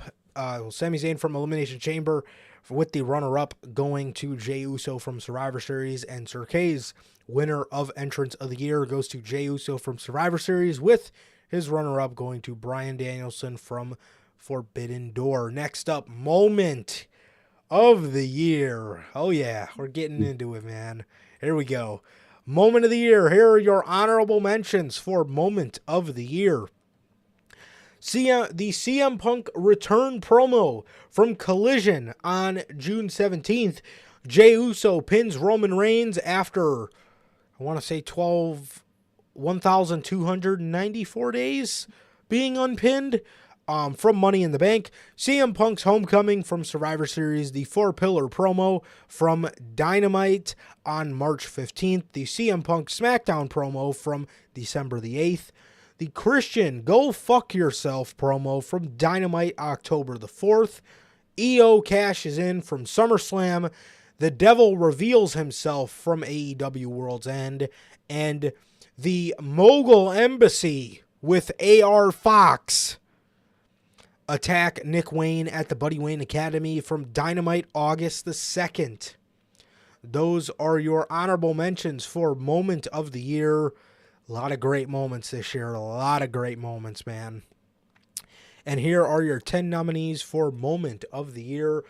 The Trial of Roman Reigns from SmackDown, July 7th. The Elite reunite from Dynamite on May 17th. The first double clothesline from Dynamite on July 19th. Sami Zayn turns on Roman Reigns from the Royal Rumble. Jey Uso turns on Roman Reigns from SmackDown June 16th. Jimmy turns on Roman Reigns, Night of Champions. The Wyatt and Undertaker moment at Raw 30. The trial of Sami Zayn at Raw 30. Roman Reigns beating Cody Rhodes at WrestleMania 39. And Seth and Punk promo from Raw December 11th.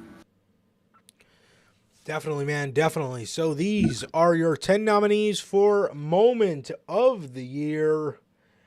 And my winner, as hard as this was, it was that much more easy for this one. Because my Moment of the Year, without a fucking shadow of a doubt, goes to none other than Sami Zayn turns on Roman Reigns from the Royal Rumble. Bro, the atmosphere in the living room when we were watching this was in fucking sane.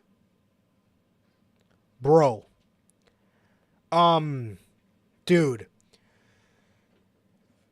WWE gave them the last 15 minutes of the show to tell absolute cinema. They chained Kevin Owens up to the top rope. Roman Reigns was going to hit him with a chair. He was going to smack him right in the fucking face with a chair as Kevin Owens is fucking laying there like he's dead with his arms hanging up. This man, Sami Zayn, just got done proving his final test that he would be loyal to Roman Reigns. So in Roman Reigns' head, Sami Zayn just proved himself.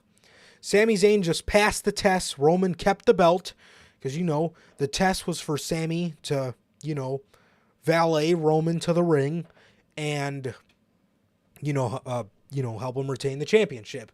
And Roman goes to hit Kevin Owens. Sami Zayn lets his morality get in the way. He steps in the way. Roman Reigns laughs at him. And he just holds the chair out to have Sami Zayn do it himself. Bro, Sami grabbed the chair. He started crying. Paul Heyman starts making fun of him. Roman Reigns starts fucking muffing Sami Zayn in the face hard. Is this a joke to you? This isn't a joke to me. This is my life. Hit him. Pull the trigger. As Roman turns around, he walks forward. Sami's got the chair in his hands, and he fucking smacks Roman Reigns to the absolute applause of 50,000 people. I remember I jumped out of my seat when he hit him. He looks right at Jey, and all he says is, "I'm sorry, man." as he accepted his fate and got the living shit beat out of him by the Bloodline. As you can see that beautiful image right under Sir Kay's face as a part of the collage. What an awesome fucking moment this was. This was the moment of the year. This may even be one of my moments of the decade. This is one of my favorite wrestling moments I've ever watched. Speaking of favorite wrestling moments I've ever watched, about a week beforehand, WWE produced the trial of Sami Zayn from Raw 30. The Bloodline was unsure if Sami Zayn was loyal to them, and they put him on trial. This was the first tribal court we seen.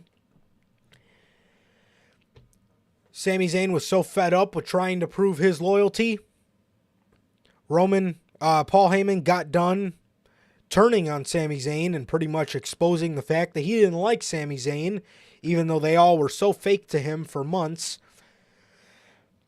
He gives all his exhibits. Roman asks Sami if he wants to say anything for himself. Sami says, I have nothing to say. I don't know. I don't know what you want me to say. Roman gets pissed. Roman screams. He calls for Solo. Solo's about to hit that Samoan spike, and this moment is he pulls it back, and fucking none other than Jay Uso stops Solo. Jay then starts presenting his exhibits for why Sami Zayn is loyal to the Bloodline. He told Sami, "You've taken so many bullets for me and the whole Bloodline. You believed in me when I hated you the most, and for that makes you family, my dog." He says, raise your ones in the sky if you want Sami Zayn to stay in the Bloodline. I'll never forget it, bro. Jay puts his one up, and fucking Jimmy throws his titles down as Roman just looks at him like, what? And fucking Jimmy raises his one too, as Sami Zayn gets found innocent in the trial of Sami Zayn. Two of my absolute... I don't want to use the 2023 stamp as a restriction on these two moments. These are two of my favorite wrestling moments ever. Mm-hmm. Ever. These are two of my favorite wrestling moments ever. This shit is the fucking reason why WWE made us feel like kids again in the year 2023, and that is why Sami Zayn turning on Roman Reigns from the Royal Rumble gets my moment of the year, and the trial of Sami Zayn from Raw 30 wins the runner-up for the category. Definitely, man, definitely, and I 100% agree with you, because it's the same for me, man. My winner for moment of the year is the Sami Zayn turn at Royal Rumble on Roman, man. I mean, the emotion in this moment is just insane. I mean, beat the hell out of his best friend, because that's what he felt like he had to do, and he thought it was done. He cost his best friend the moment of his life, and he thought that was it. And then he wants him to beat him down even fucking more, man. Couldn't do it. And that the camera work to the look on all their faces, from Roman's face to Jay's face to Sami's face, when that moment happened, when he hit him with that chair, I will never fucking forget, man. I mean, the crowd reaction, us reacting live, loved it, man. Loved it. It was almost damn near a year ago at this point, like 3 weeks away from being a year ago, and I could just picture it in my head completely, man. That's how fucking good this goddamn moment was, and it's easily moment of the decade, man. I would say so far, moment of the fucking decade. I mean, it's absolutely phenomenal, man. From the emotion of KO, Roman, the betrayal on Roman's face. It wasn't the first time he got hit in the back with a chair, man.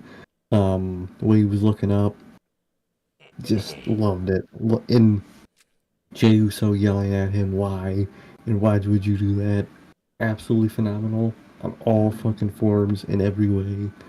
Moment truly of the decade, man. Yeah.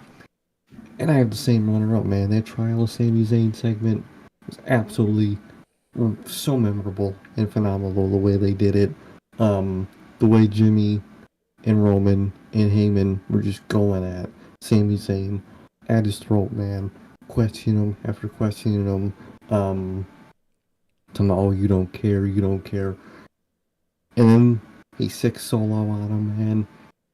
And Jay, being the one that hated him in that group the most, leading up to that point, being the one to stop Solo by grabbing his hand and putting his case down for why why Sami Zayn should stay in the group. Absolutely phenomenal. That friendship that was made between those two culminated right there, man. And it was absolutely phenomenal, man. And I will never forget that either, man. Two of the best moments of this year, man. From the best story of this year, man. No doubt about it. My runner-up and my winner, the Bloodline Sami Zayn storyline. You could say, man. Absolutely, man. Absolutely. Like you were saying, dude, these moments are coming up on being almost a year ago, and I remember them like they were yesterday, bro. Um, I remember them like they were yesterday, man. Seeing, and Belle mentions it too.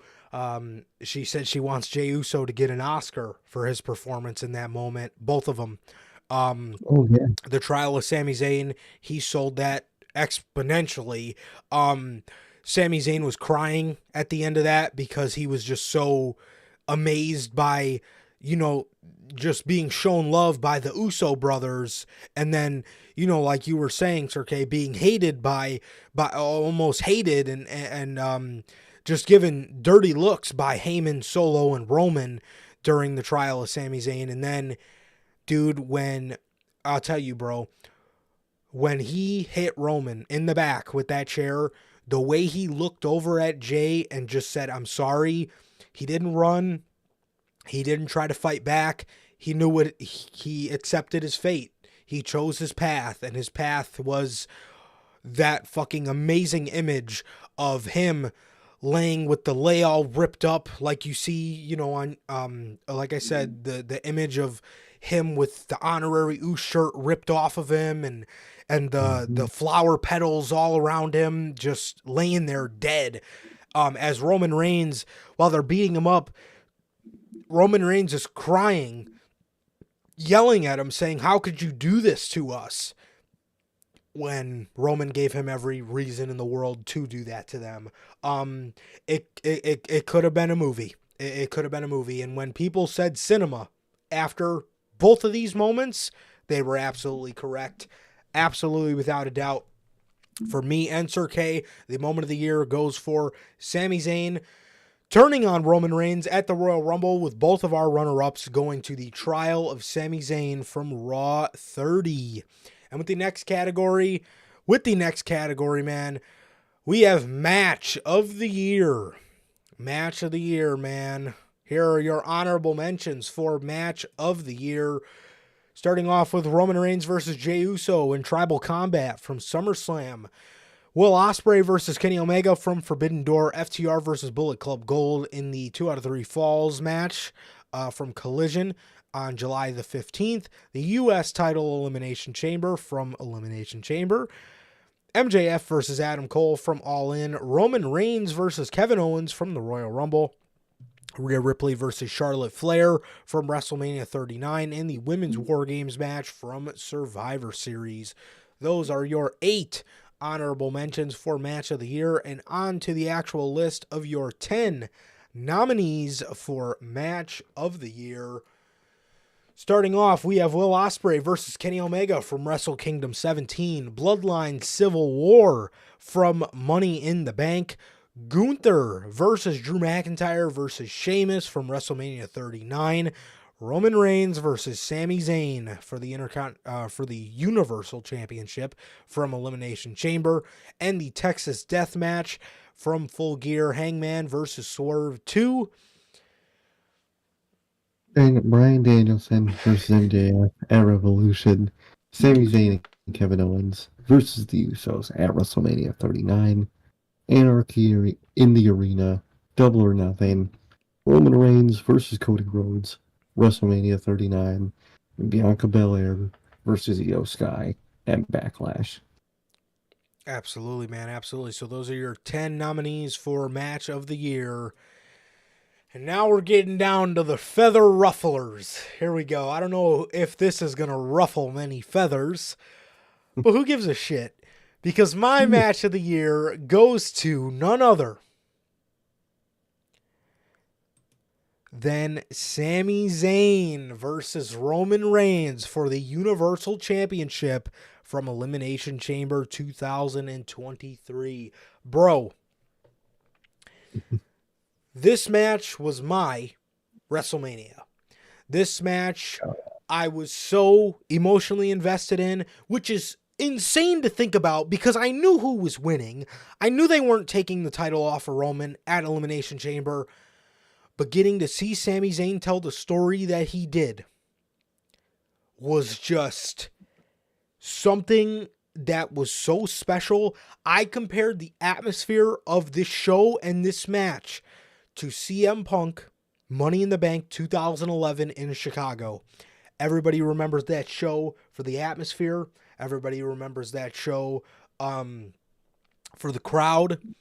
And everybody remembers that show for the banger that CM Punk and John Cena put on. And it's almost like looking in a mirror when I look at Roman Reigns versus Sami Zayn at Elimination Chamber. This was my WrestleMania. Not that I was necessarily against Cody, but Sami was just the match. Sami and Roman was the match that we'd built to, and this was the match that I wanted to see. And I was so fucking emotionally invested in the story they told, building up to it, and the story they told in this match. They did a tremendous job, and this is a match that I shed tears for. When I shed tears in the entrance, like we just talked about a couple categories ago with the entrance, and I shed tears when Sami Zayn was looking at that Montreal crowd absolutely heartbroken because he felt like he let all of them down. Dude, this is beautiful. This is magic. This is why we love professional wrestling, for moments and for matches like this. And was this the most acrobatic match out of the year? Did we get fucking shooting star presses and 450s? No. But what we did get in this match was story and raw emotion pulled out of the hearts of their fan base. That is why this moment wins match, or that is why this match wins match of the year for me in the year 2023. And for my runner-up, I got to go with Sami Zayn and Kevin Owens versus the Usos from WrestleMania 39. Getting to see Sami Zayn main event of WrestleMania, getting to see the Usos, my favorite WWE tag team of all time, getting to main event a fucking WrestleMania was epic. You guys remember, I know you remember, Man Ray remembers, my heart was beating during this match because it was a fucking banger of a match. I absolutely loved this match. This was amazing. This was one of the best tag team matches I've ever watched. This is a story that culminated seeing Sami Zayn hit that final haluva kick and hearing Michael Cole shout, "The bloodline be damned," with Sami Zayn just outpouring emotion. You could see him cry. Dude, seeing him hug Kevin Owens, I cried. When I stood up at the end of this match, I cried. Sami Zayn made me feel like a kid again this year. Sami Zayn and the bloodline and that whole story made me feel like a kid this year. Well, you know, WWE as a whole did, but I'll tell you what, man, me and Sir K, especially Sir K, in a lot of ways, gave up on WWE over the past 5 years, 6, 7, 8 years. We've been watching because we've been so used to storylines being paid off like shit and nothing goes your way as a fan. And maybe this wasn't the way I wanted it to go personally, but this was still something great. This was still something great, and this was still something legendary for these guys to do. And this storyline absolutely made me believe in WWE again, trust in WWE again and love WWE again. And it is thanks to this story. And again, a lot of the same things with the tag team match are at play, or a lot of the same things from the Roman and Sammy match go into the tag team match. I'm invested in the story. Raw emotion, the match being just a banger in general, and just me being so emotionally invested in the bloodline collapsing. Little did we know what would happen the next night. But in this moment, in my head, the bloodline was about to fall. You know, obviously they didn't, but this was so epic. This was such an awesome moment. I cried. Goddamn, Sami Zayn made me cry like a baby this year. I cried for Sami. Amazing. I loved it. Amazing matches. Capture the hearts of your audience, and that is what WWE did this year. But for me, most specifically with these two matches, and that is why they win match and runner-up of the year. Sami Zayn and Roman Reigns from Elimination Chamber, and the runner-up goes to Sami and KO versus the Usos from WrestleMania 39. Definitely, man, and I gotta agree with you on the match of the year, man. A fact that I stupidly forgot to mention back up moment of the year. That moment at Royal Rumble, man, with Sammy and Roman, and the whole bloodline thing. That is the segment. That is the moment that WWE won me back, man. And this is the match that solidified that shit. I mean, the emotion, Sami Zayn coming out, just the support that crowd was giving that man, and just tears that man had. Phenomenal, man. The aura that fucking Roman had as the ultimate villain. Beautiful, man. Ugh. And they had a great ass match, man. They had a great ass match. Whole lot of emotion, whole lot of moments. And it culminated, bro. And Sami Zayn lost, man. And although that's, what I, in my mind, expected, but in my heart, I wanted him to win, man. And it just stunk. No, not stunk. I mean, he's in the wrong time. Not talking about AEW here. It hit you, man, in a positive way, where it was like, damn, my favorite person that I wanted to win didn't win, and it's good, and it's okay. It sucks, but it's good, and it's okay. And that's another part which made it so great. Sami Zayn lost. I wanted him to win so bad, and he lost, and that was okay. And that's how you know you had a great ass story, is when the person you want to win and think should win doesn't win. That's okay.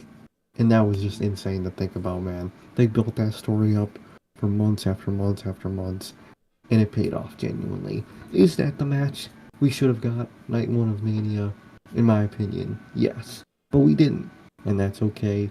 We got it at the Elimination Chamber, and it ended up being all that better. It was in Sami Zayn's home, and that's where he had his worst moment on television, where he lost, where he thought he failed everybody, but he didn't, man. Like he told McIntyre recently on Raw, man. After that, he took that L, picked his head up, and moved on, man. And that shit is goated, man. Truly memorable match to a memorable storyline, man.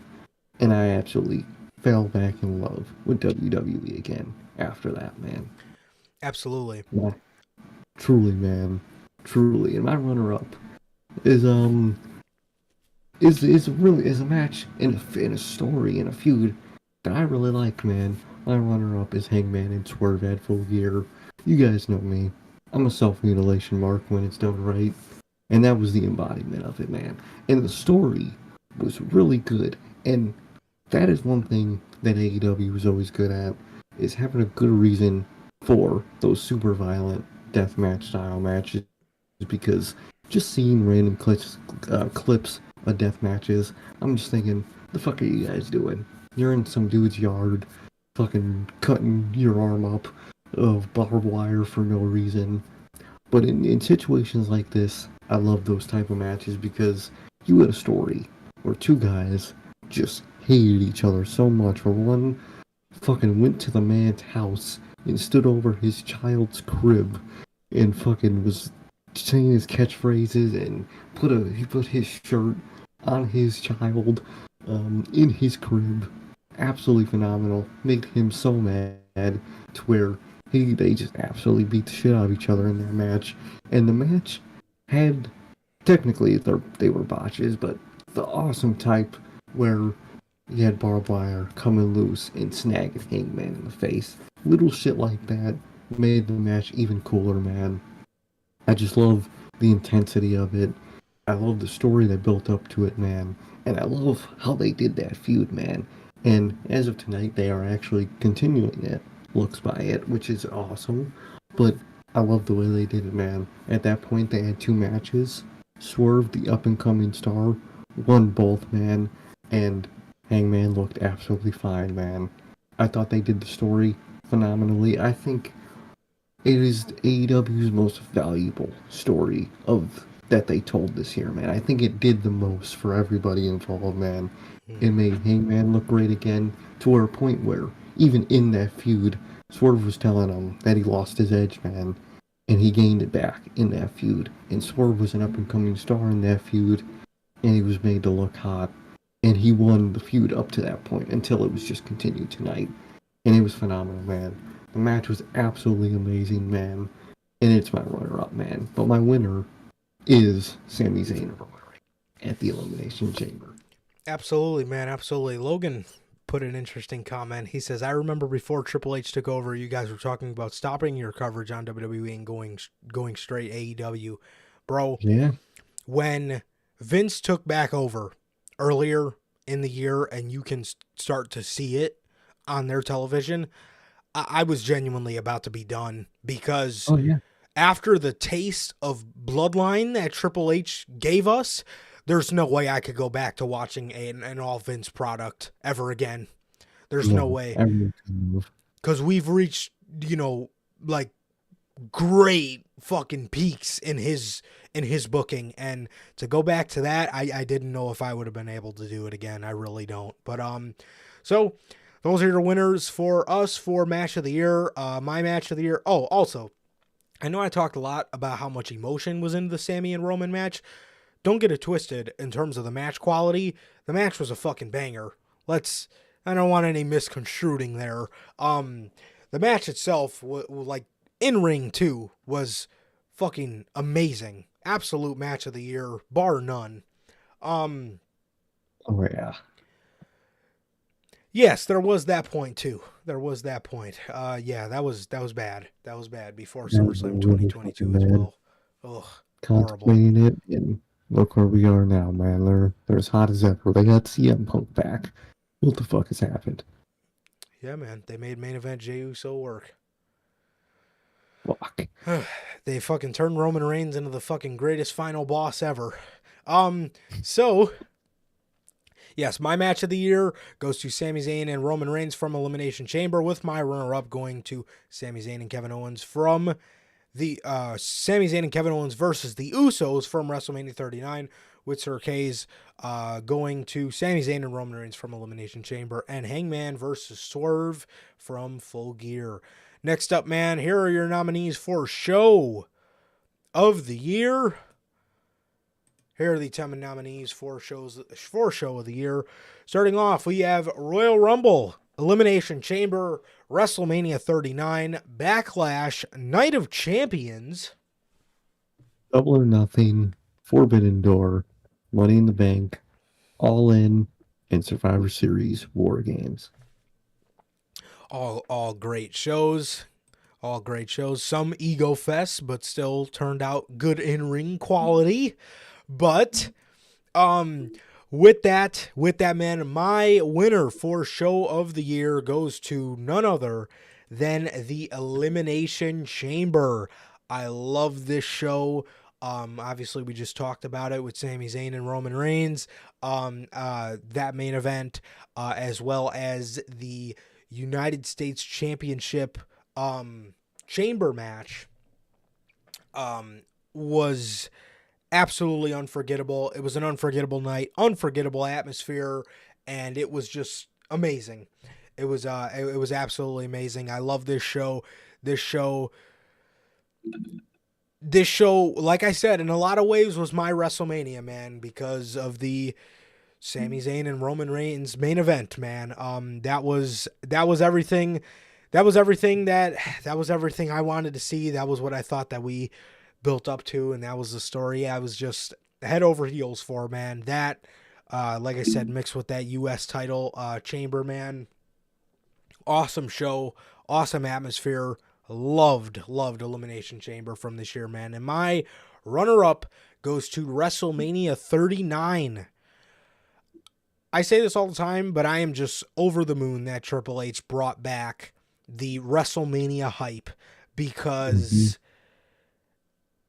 God, WrestleManias are fucking so fun, man. They're so fun to watch now.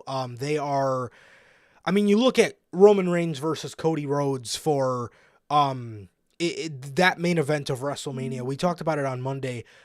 When's the last time a WrestleMania main event was a legit match of the year contender? That match was like equivalent to watching a game 7 of your favorite sports team against whoever. But dude, yes, it was like watching a game 7, dude. It really was. Cody and Roman, Gunther, Drew, and Sheamus. You had Sami Zayn, Kevin Owens, and the Usos. Rhea Ripley versus Charlotte Flair. Amazing fucking matches. Even those showcase matches were really, really fun.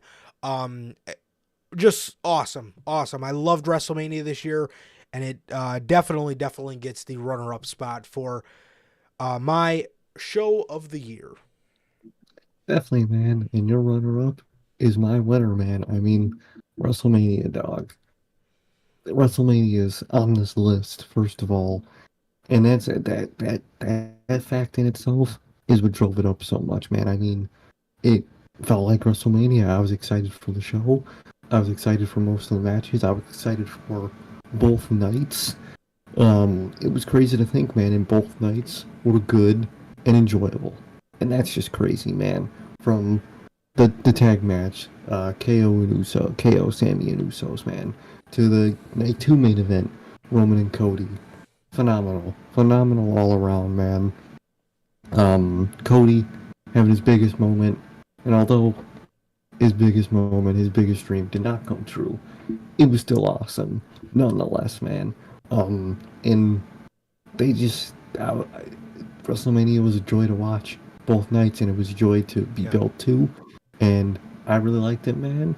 And I think it was their best produced show they did this year, man. And that's crazy in itself to think about. Wild as hell.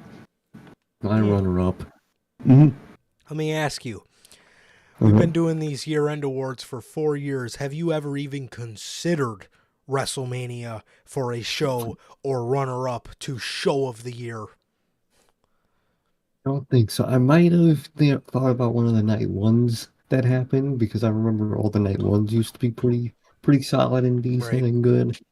But like, no, not truly thought about that till this year, man. That's one of the main reasons why it's my winner. It's because it's such a shift in fucking events, man. It really is. But my runner-up, man, personal bias completely into this fault, man, without a shame in my heart. Survivor Series War Games. I mean, come on, man. That whole weekend, building up to that night, phenomenal, man. Not only did you have the CM Punk return, you had the Randy Orton return. You had all of us hanging out, laughing from the parking lot to in the arena, back to the parking lot. Absolutely phenomenal, man. Weekend of the year, and it ended up being one of my shows of the year because of that, man. Have to give it to Survivor Series War Games for that runner-up. Absolutely, man. Absolutely. What an amazing show Survivor Series was. That one was really hard for me not to put on the list. But if I was looking at something from the aspect of the show and what was on the show and how I felt about the show, unfortunately it didn't make the list, man. But it was so hard. It was so hard just because of the personal bias alone. But yeah, man. So yes, my winner for show of the year goes to Elimination Chamber, with the runner-up being WrestleMania 39, and Sir K's show of the year goes to WrestleMania 39, with the runner-up being Survivor Series War Games. Next up, man, we got Faction of the Year, the honorable mentions for Faction of the Year go to the LWO and Bullet Club Gold. Those are your two honorable mentions as well. And for the 10 nominees for Faction of the Year, we have House of Black, CMFTR, the Mogul Embassy, the Elite, Judgment Day, The Blackpool Combat Club, Damage Control, The Bloodline, Acclaimed and Daddy Ass, and The Patriarchy, Christian Cage, and Sons. There we go. Christian and his children. And with that, all right, man. With that, my winner for 2023 Faction of the Year goes to the ones, the Bloodline. Bro, how do I not give them Faction of the Year after the story they told this year? Whether they were fighting against people or fighting against each other. The Bloodline absolutely are a huge part of the reason why WWE made all of us feel like children again. The Bloodline absolutely fucking killed it this year. Storytelling, like I said, whether it was inner fighting, a little bit of civil war, whether it was against other people like it was in the beginning of the year, whether it was against Sami Zayn and Kevin Owens, the Bloodline absolutely ran WWE this year in terms of their storytelling, and a lot of moment making coming from the Bloodline this year. A lot of moment making. A lot of match of the years coming from the Bloodline. A lot of the match of the year nominees and winners coming from members of the Bloodline as well. So that's why I chose the Bloodline for my Faction of the Year. They absolutely lit the world on fire. And speaking of the Bloodline, my runner-up is the group that WWE tried to copy a little of the Bloodline story.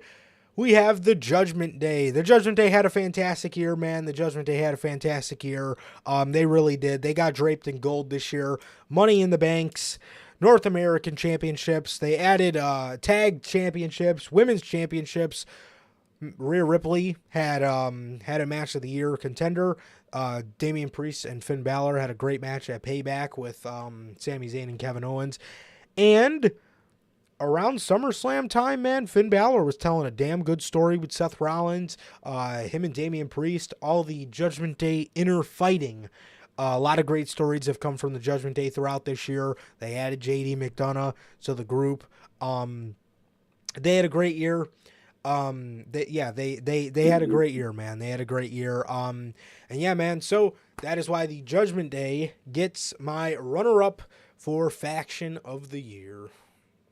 Definitely, man. Definitely. I have the same, man.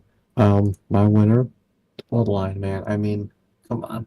How could you not put them in anything, man? I mean, they ran this company the whole year, whether it was them together or them against each other. It was phenomenal, man. From all the variations, from Usos being the tag team to Solo and Roman being that tag team for a little bit, to all them facing each other, to all the brother arguments and fighting, to all the fighting between Jay and Roman, and Jay and Jimmy being the ultimate fucking goof in the fucking group, to Jay going on his own. Absolute to Paul Heyman. Gotta give the flowers to Paul Heyman too, man. Being the phenomenal wise man. Phenomenal. They ran this company this year with all the storylines they were in, from Sammy to each other. Absolutely phenomenal, man. They are definitely the Faction of the Year, in my opinion, man. My runner-up is also the Judgment Day, man. I wasn't so sure about putting them on the list, but they done the most, obviously besides the Bloodline, than anybody else on the list. So I kind of had to, yeah, they're kind of shoved down our throats, and WWE tries a little too hard to make them as close to the bloodline as they can, especially that they're building them to their own type of Civil War type thing. But overall, they had a pretty good year. All the members individually are great. Won a lot of championships, man. Had a lot of cool moments. Rhea Ripley became as popular as ever this year, man. So I think they do deserve the runner-up for Faction of the Year, man. Absolutely, man. Absolutely. And with that, moving on, as we get down to our final three categories, we have the nominees for Tag Team of the Year. Here is your list of the 10 tag teams nominated for Tag Team of the Year. Starting off, we got the Acclaimed, the Young Bucks, Aussie Open, the Usos, Alpha Academy. Better Than You, Baby, Sami Zayn and Kevin Owens, Judgment Day, Damian Priest and Finn Balor, FTR, and the Creed Brothers. Yeah, man. That is your nominees for Tag Team of the Year. And with that, my Tag Team of the Year for 2023 goes to none other. That's the wrong image. My Tag Team of the Year goes to none other than the Usos. Obviously goes to the Usos. These guys had my runner-up for Match of the Year. These guys, sure, they didn't have a long run this year as a tag team, but they did go all the way. I mean, yeah, they went up until July, so they went half of the year, but in that half, they told fantastic fucking stories. They told the bloodline story. Obviously, it's the big fish. It's the big fish to tackle here. They told the bloodline story. They fucking main evented WrestleMania. They went on to have a fantastic Civil War storyline with Roman and Solo. They wanted to have multiple moments of the year, and Jay in his match with Roman and Solo in Bloodline Civil War, these guys managed to beat Roman and Solo, pinning Roman Reigns after damn near 1,300 days unpinned. The Usos had a phenomenal year. Storytelling, putting on amazing fucking tag team matches. These guys did it all. They main evented WrestleMania. They are my favorite WWE tag team of all time, and I love these guys. And I'm ecstatic for the 2023 that they had. They had an awesome year. This is the year the Usos did break up, but while they were together, they were absolutely fantastic, man. And my runner-up goes to Better Than You, Baby. These guys are one of the most. These guys kept AEW Dynamite afloat because if you remember at the time, Christian Cage wasn't keeping Dynamite afloat. Christian Cage was on Collision because we were doing the soft roster split. Better Than You, Baby was the only part about Dynamite that was intriguing. I mean, you could say Blackpool Combat Club versus the Elite, but after that feud wrapped up, they were it. They were it, man. Yeah, man. Yes, but Better Than You, Baby. Had an awesome year. They had a really good match with FTR. As they just told such a beautiful story in them becoming a tag team anyways, man. So that is why Better Than You, Baby wins my runner-up for Tag Team of the Year. Definitely one of the most intriguing acts in all of AEW for this year. Definitely, man. Definitely. And I have the same list, man. My winners for Tag Team of the Year also goes to the Usos, man. I mean, come on.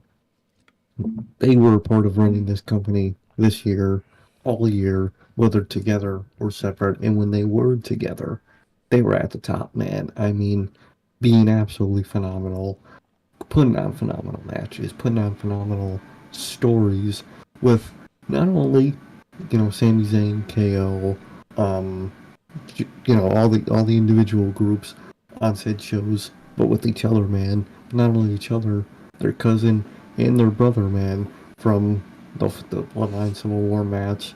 Jay pinning Roman Reigns after 3, 4 years, man. I mean, perfect. They, I don't, some people might not like the statement, man. They picked the perfect person to pin that man after all that time. And I'm glad the way they did it, the way they did. And they were just at the top this year, man. And that's just undeniable to me. My runner-up is also the same, also better than you, baby. I mean, they kept AEW afloat for months, man, from the matches that they had. But just the funny moments and just a genuine, just connection they had on screen was just absolutely phenomenal, and chemistry was to the roof, man.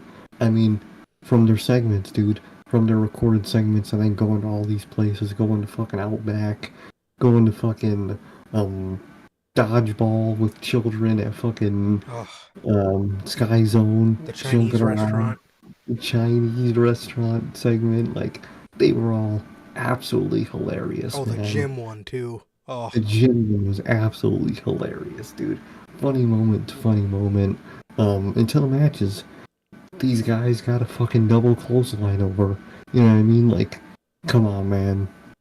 Absolutely phenomenal work from these two, and ended up culminating this year with Adam Cole turning against his so-called best friend and betraying him, man. And I thought that encapsulated perfectly to what they could have done with the injury that happened. But I thought they did a great, man.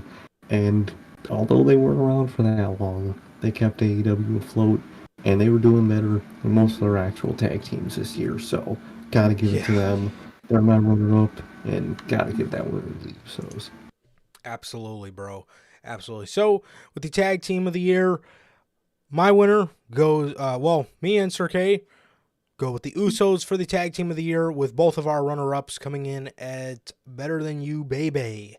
Yeah, man. And with that, with the next list of nominations, we have the Women's Superstar of the Year.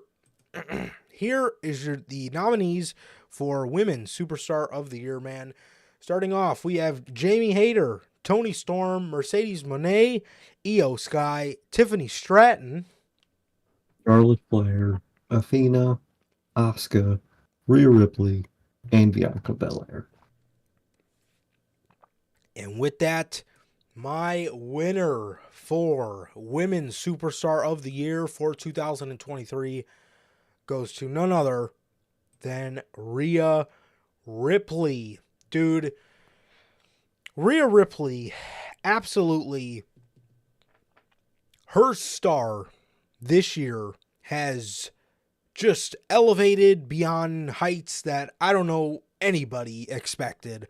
Like I said on Monday, man, in terms of what she did in the women's division, it wasn't really too much. WWE didn't give her too much to go off of there.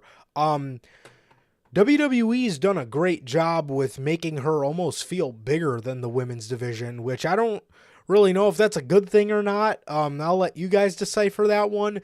But in a lot of ways, she feels bigger than that women's division to me. I don't know if that's because of the talent in it or if it's, I don't know what that has to do with, but she does a lot of stuff with her faction, the Judgment Day, and she's a very intricate part in all their storylines, and without even doing much in the women's division. And that, for me, ultimately is why she wins the award, because without even doing that much in the women's division, her star just managed to, again, rise beyond heights that I don't know any of us could have imagined. So that's why Rhea Ripley wins my Women's Superstar of the Year. And the runner-up for me goes to Io Sky. She was one of the breakout talents of the year. As you guys could see, she was a nominee for breakout talent of the year.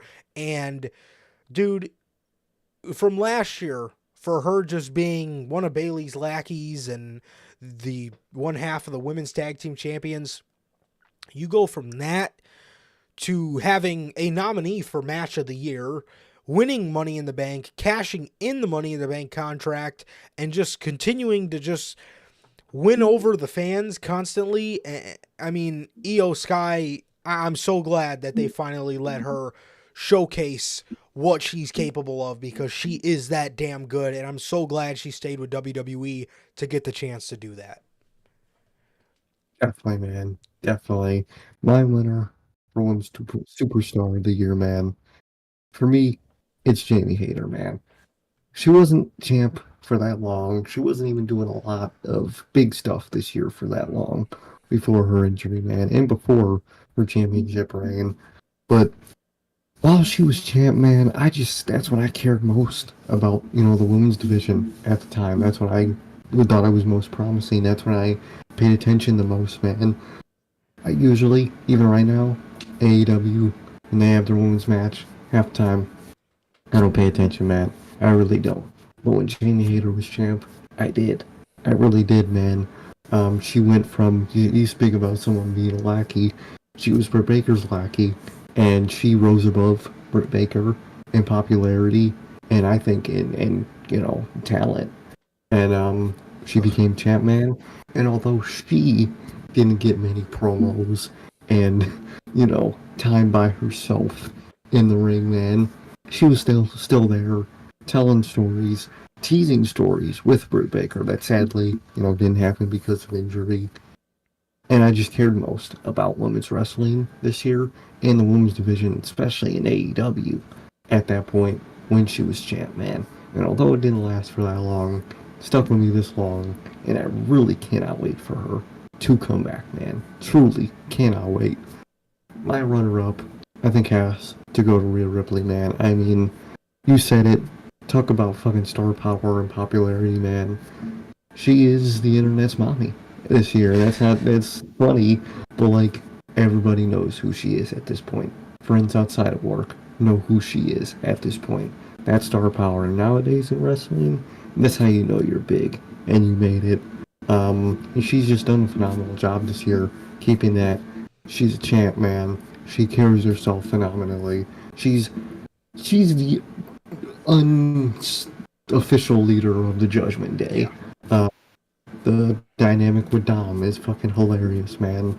It's just, she's done so well for herself this year and is so popular this year. She has to be on the list somewhat, and she's my runner-up. But Jamie Hayter gotta be my winner. Absolutely, bro. Absolutely. Definitely, man. Definitely. Those are great picks. And my women's superstar of the year goes to Rhea Ripley, with the runner-up being Io Sky. And Sir K's women's superstar of the year goes to Jamie Hayter, with the runner-up being Rhea Ripley. And with that, for your final category, to wrap up the 2023 year-end awards, we have the men's superstar of the year. Here are your honorable mentions for that list. Starting off with LA Knight, Will Ospreay, Swerve Strickland, and Samoa Joe. Those are your 4 honorable mentions for the men's superstar of the year. And on to your 10 nominees for men's superstar of the year: CM Punk, Roman Reigns, Gunther, Sami Zayn, Cody Rhodes, Bryan Danielson, Seth Rollins, Jey Uso, MJF, and Christian Cage. Gotta love Christian Cage, man. But I forgot to mention this with the career resurgence too. But another reason I think Christian resurged so hard is because he seemed like that kind of act that Tony Khan would think is funny for like 3 weeks, and he would get his jokes out of him and then never use them again. Exactly, but he actually kept up with them. He did. And that's just great to see. Absolutely. All right, man. Here we are. You ready to ruffle some feathers, Sir K? You ready to ruffle some feathers? Whew. Fuck yeah. People not gonna like these ones. Certainly. I'm waiting for it, man. I'm waiting for it. So, with my men's superstar of the year, my men's superstar of the year goes to none other than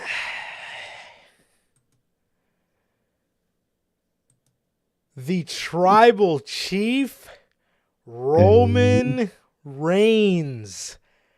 Yes. Oh, yeah. I know. Roman Reigns wins the category for me.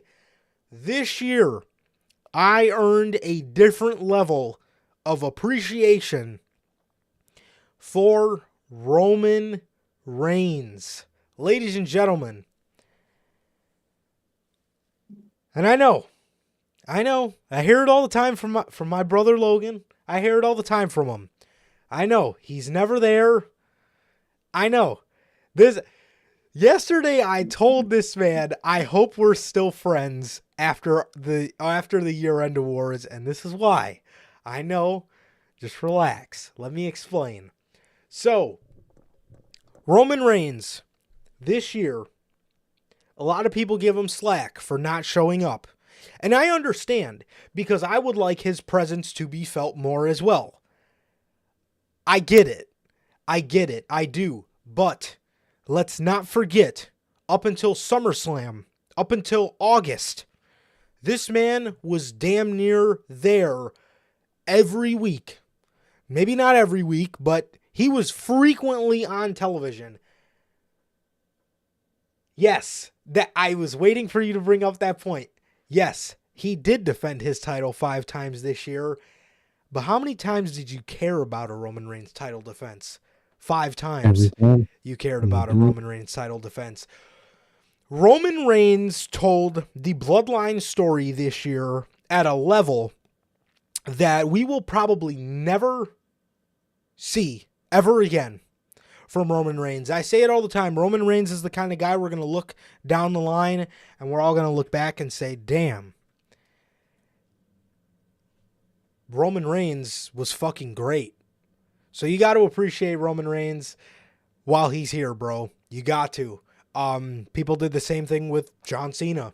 You know what I mean? They hated him while he was in his prime, and nowadays people appreciate the man. But Roman Reigns this year had a match of the year, honorable mention, with Kevin Owens. He had the match of the year with Sami Zayn. He had another match of the year nomination for with Cody Rhodes. He also brought back the fucking lure to a WrestleMania main event. He had another match of the year candidate with the Bloodline Civil War. He had a great match at SummerSlam against Jey Uso, told a great story there. He had a moment of the year with the trial of Sami Zayn. He had another moment of the year with Sami Zayn turning on him. He had another moment of the year with Jey turning on him.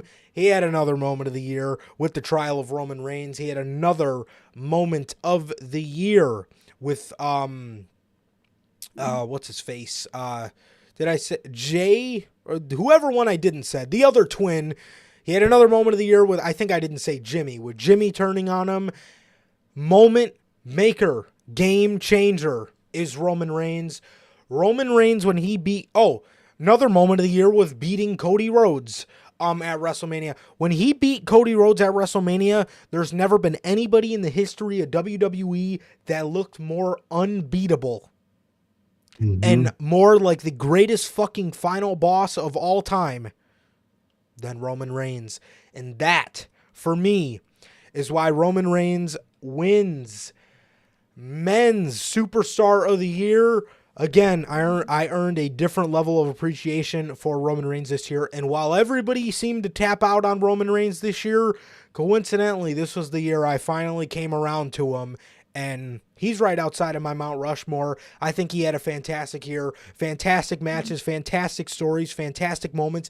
You can't ask much more other than a couple appearances. I know that joke's coming, Logan. But you cannot ask much more in terms of moments, matches.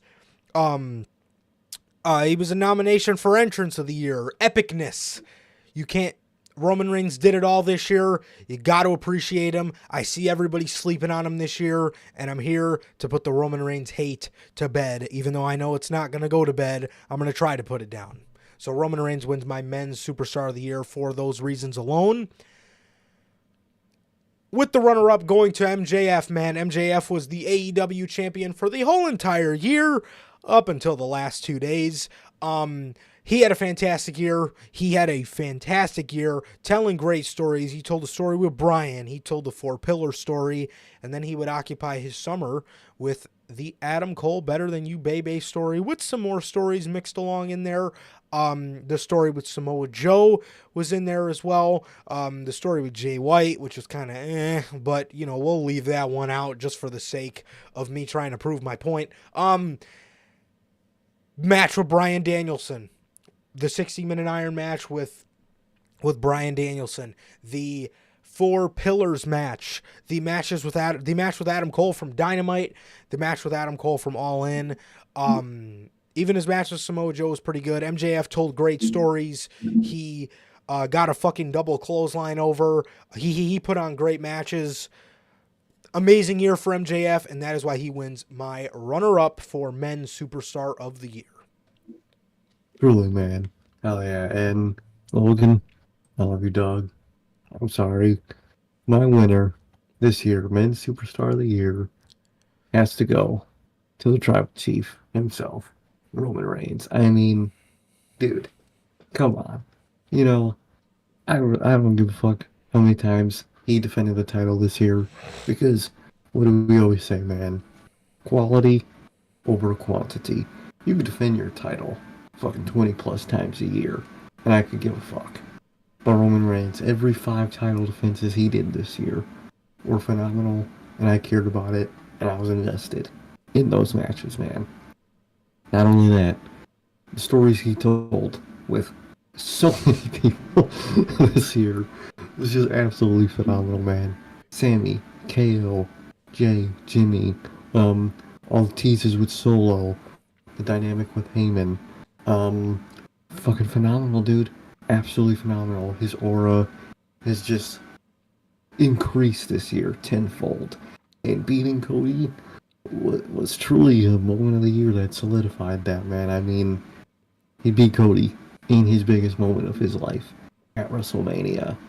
Walked out the champ still in a way that's awesome in itself, because it just made the Roman character even grander, even more damned, and just even more villainous, man. And I loved it. He truly is the final fucking boss, man. And I love it. I really loved what he did this year. And yeah, would I have liked him to be here the last 3 months of the year? Yes. Yes. Would I have loved to see him at Survivor Series? Yes. But you know what? I'm okay with it, man. I could live, because what we got of him this year, the quality of it was so high. I don't need to know the quantity, because the quality was that fucking good, man. Truly, he is special, man. Roman Reigns, top of the food chain, man. Love it, man. My runner-up this year for Men Superstar of the Year, MJF, man. It's the same. I have to give MJF his flowers this year for all he's done for AEW, keeping that fucking company afloat. I mean, he didn't just have the title around his waist. He had the company on his back through everything, man. The Bryan feud, absolutely phenomenal. The summer with the Four Pillars, him and Darby were the best part of that fucking feud. To him and Adam Cole being a phenomenal team. And at the end of the year, it's revealed they're going to be phenomenal enemies. I mean, even all the random little shit that MJF did this year with, even though it wasn't booked the way we said it should have, MJF and Kenny Omega, for the tiny bit of it we got, it was pretty fucking good. MJF and Joe, really great. MJF and Takeshita this year, I remember that match. That shit was phenomenal.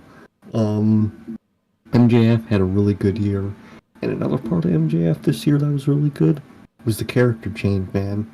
Went from the ultimate bad guy, AEW scumbag, to the fan scumbag, dude. From the ultimate fire me, calling his boss a mark and telling him to fucking fire him on live television, to being the most down-to-earth and for AEW guy they have, is just a phenomenal change. That's not only, backstage change, obviously, that was revealed to us, but an on-screen change.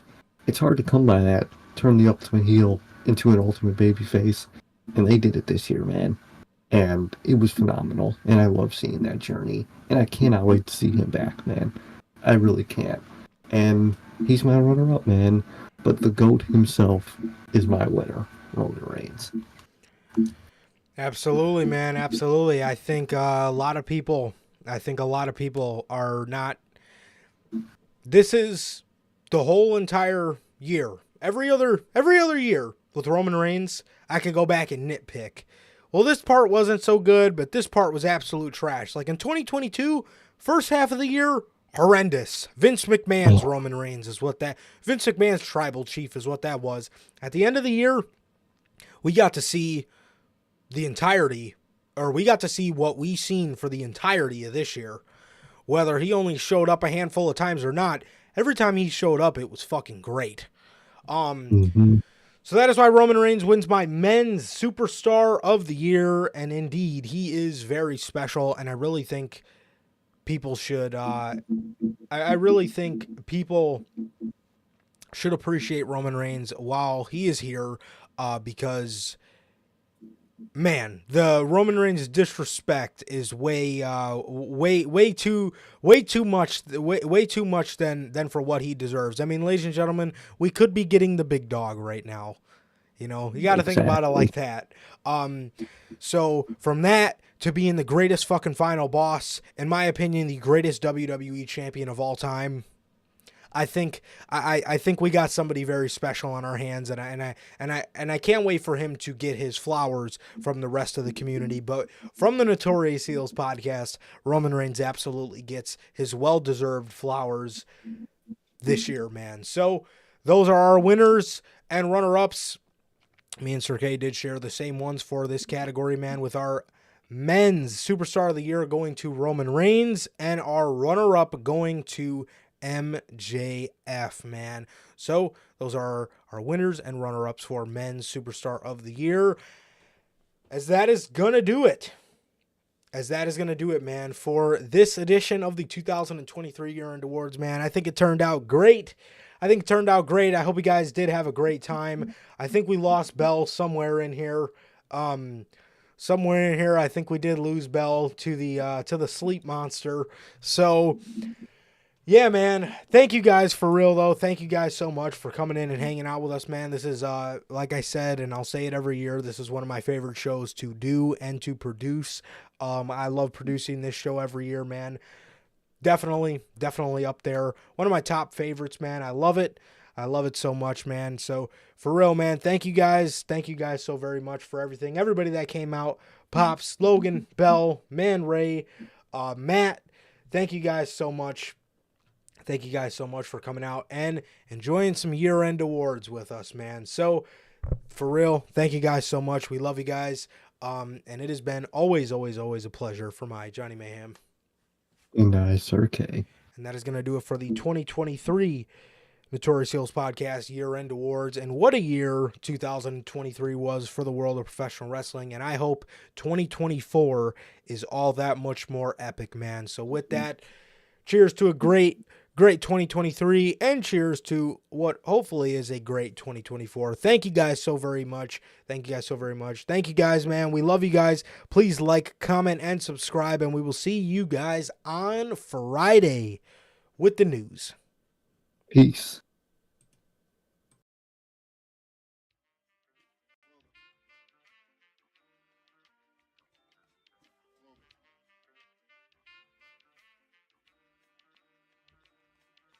I used to get pills on the bitch. Now I throw shields on the dick to stop me from that HIV shit. And niggas know they soft like a Twinkie fillin', playing the villain, prepare for this rap killing. Biggie Smalls is the illest. Your style is played out like Arnold, and that's what you talking about, Willis. The thrill is gone. The black Frank White is here to excite. Throw dick to dice. Bitches are like I'm brainless. Guns are like I'm stainless steel. I want the fucking fortune like the wheel. I squeeze cats till my clips is empty. Don't tempt me. You don't want the fuck with the I'll be damned if this ain't some shit. Time to spread the butter lyrics over harmony grip. It's the mood killer death trap. Yes, I'm a jet black ninja. Coming where you rest at, surrender. Step inside the ring, use the number one one contender. Looking cold booty like your pussy in December. Nigga, stop bitching, button up your lippin'. From method, all you gettin' is the can of ass whipping. Hey, I be kicking. You son, you doing all the yapping, acting as if it can't happen. Your frontin' got me mad enough to touch something. You want from Shallon, Allen, and ain't afraid to bust something. So what you want, nigga?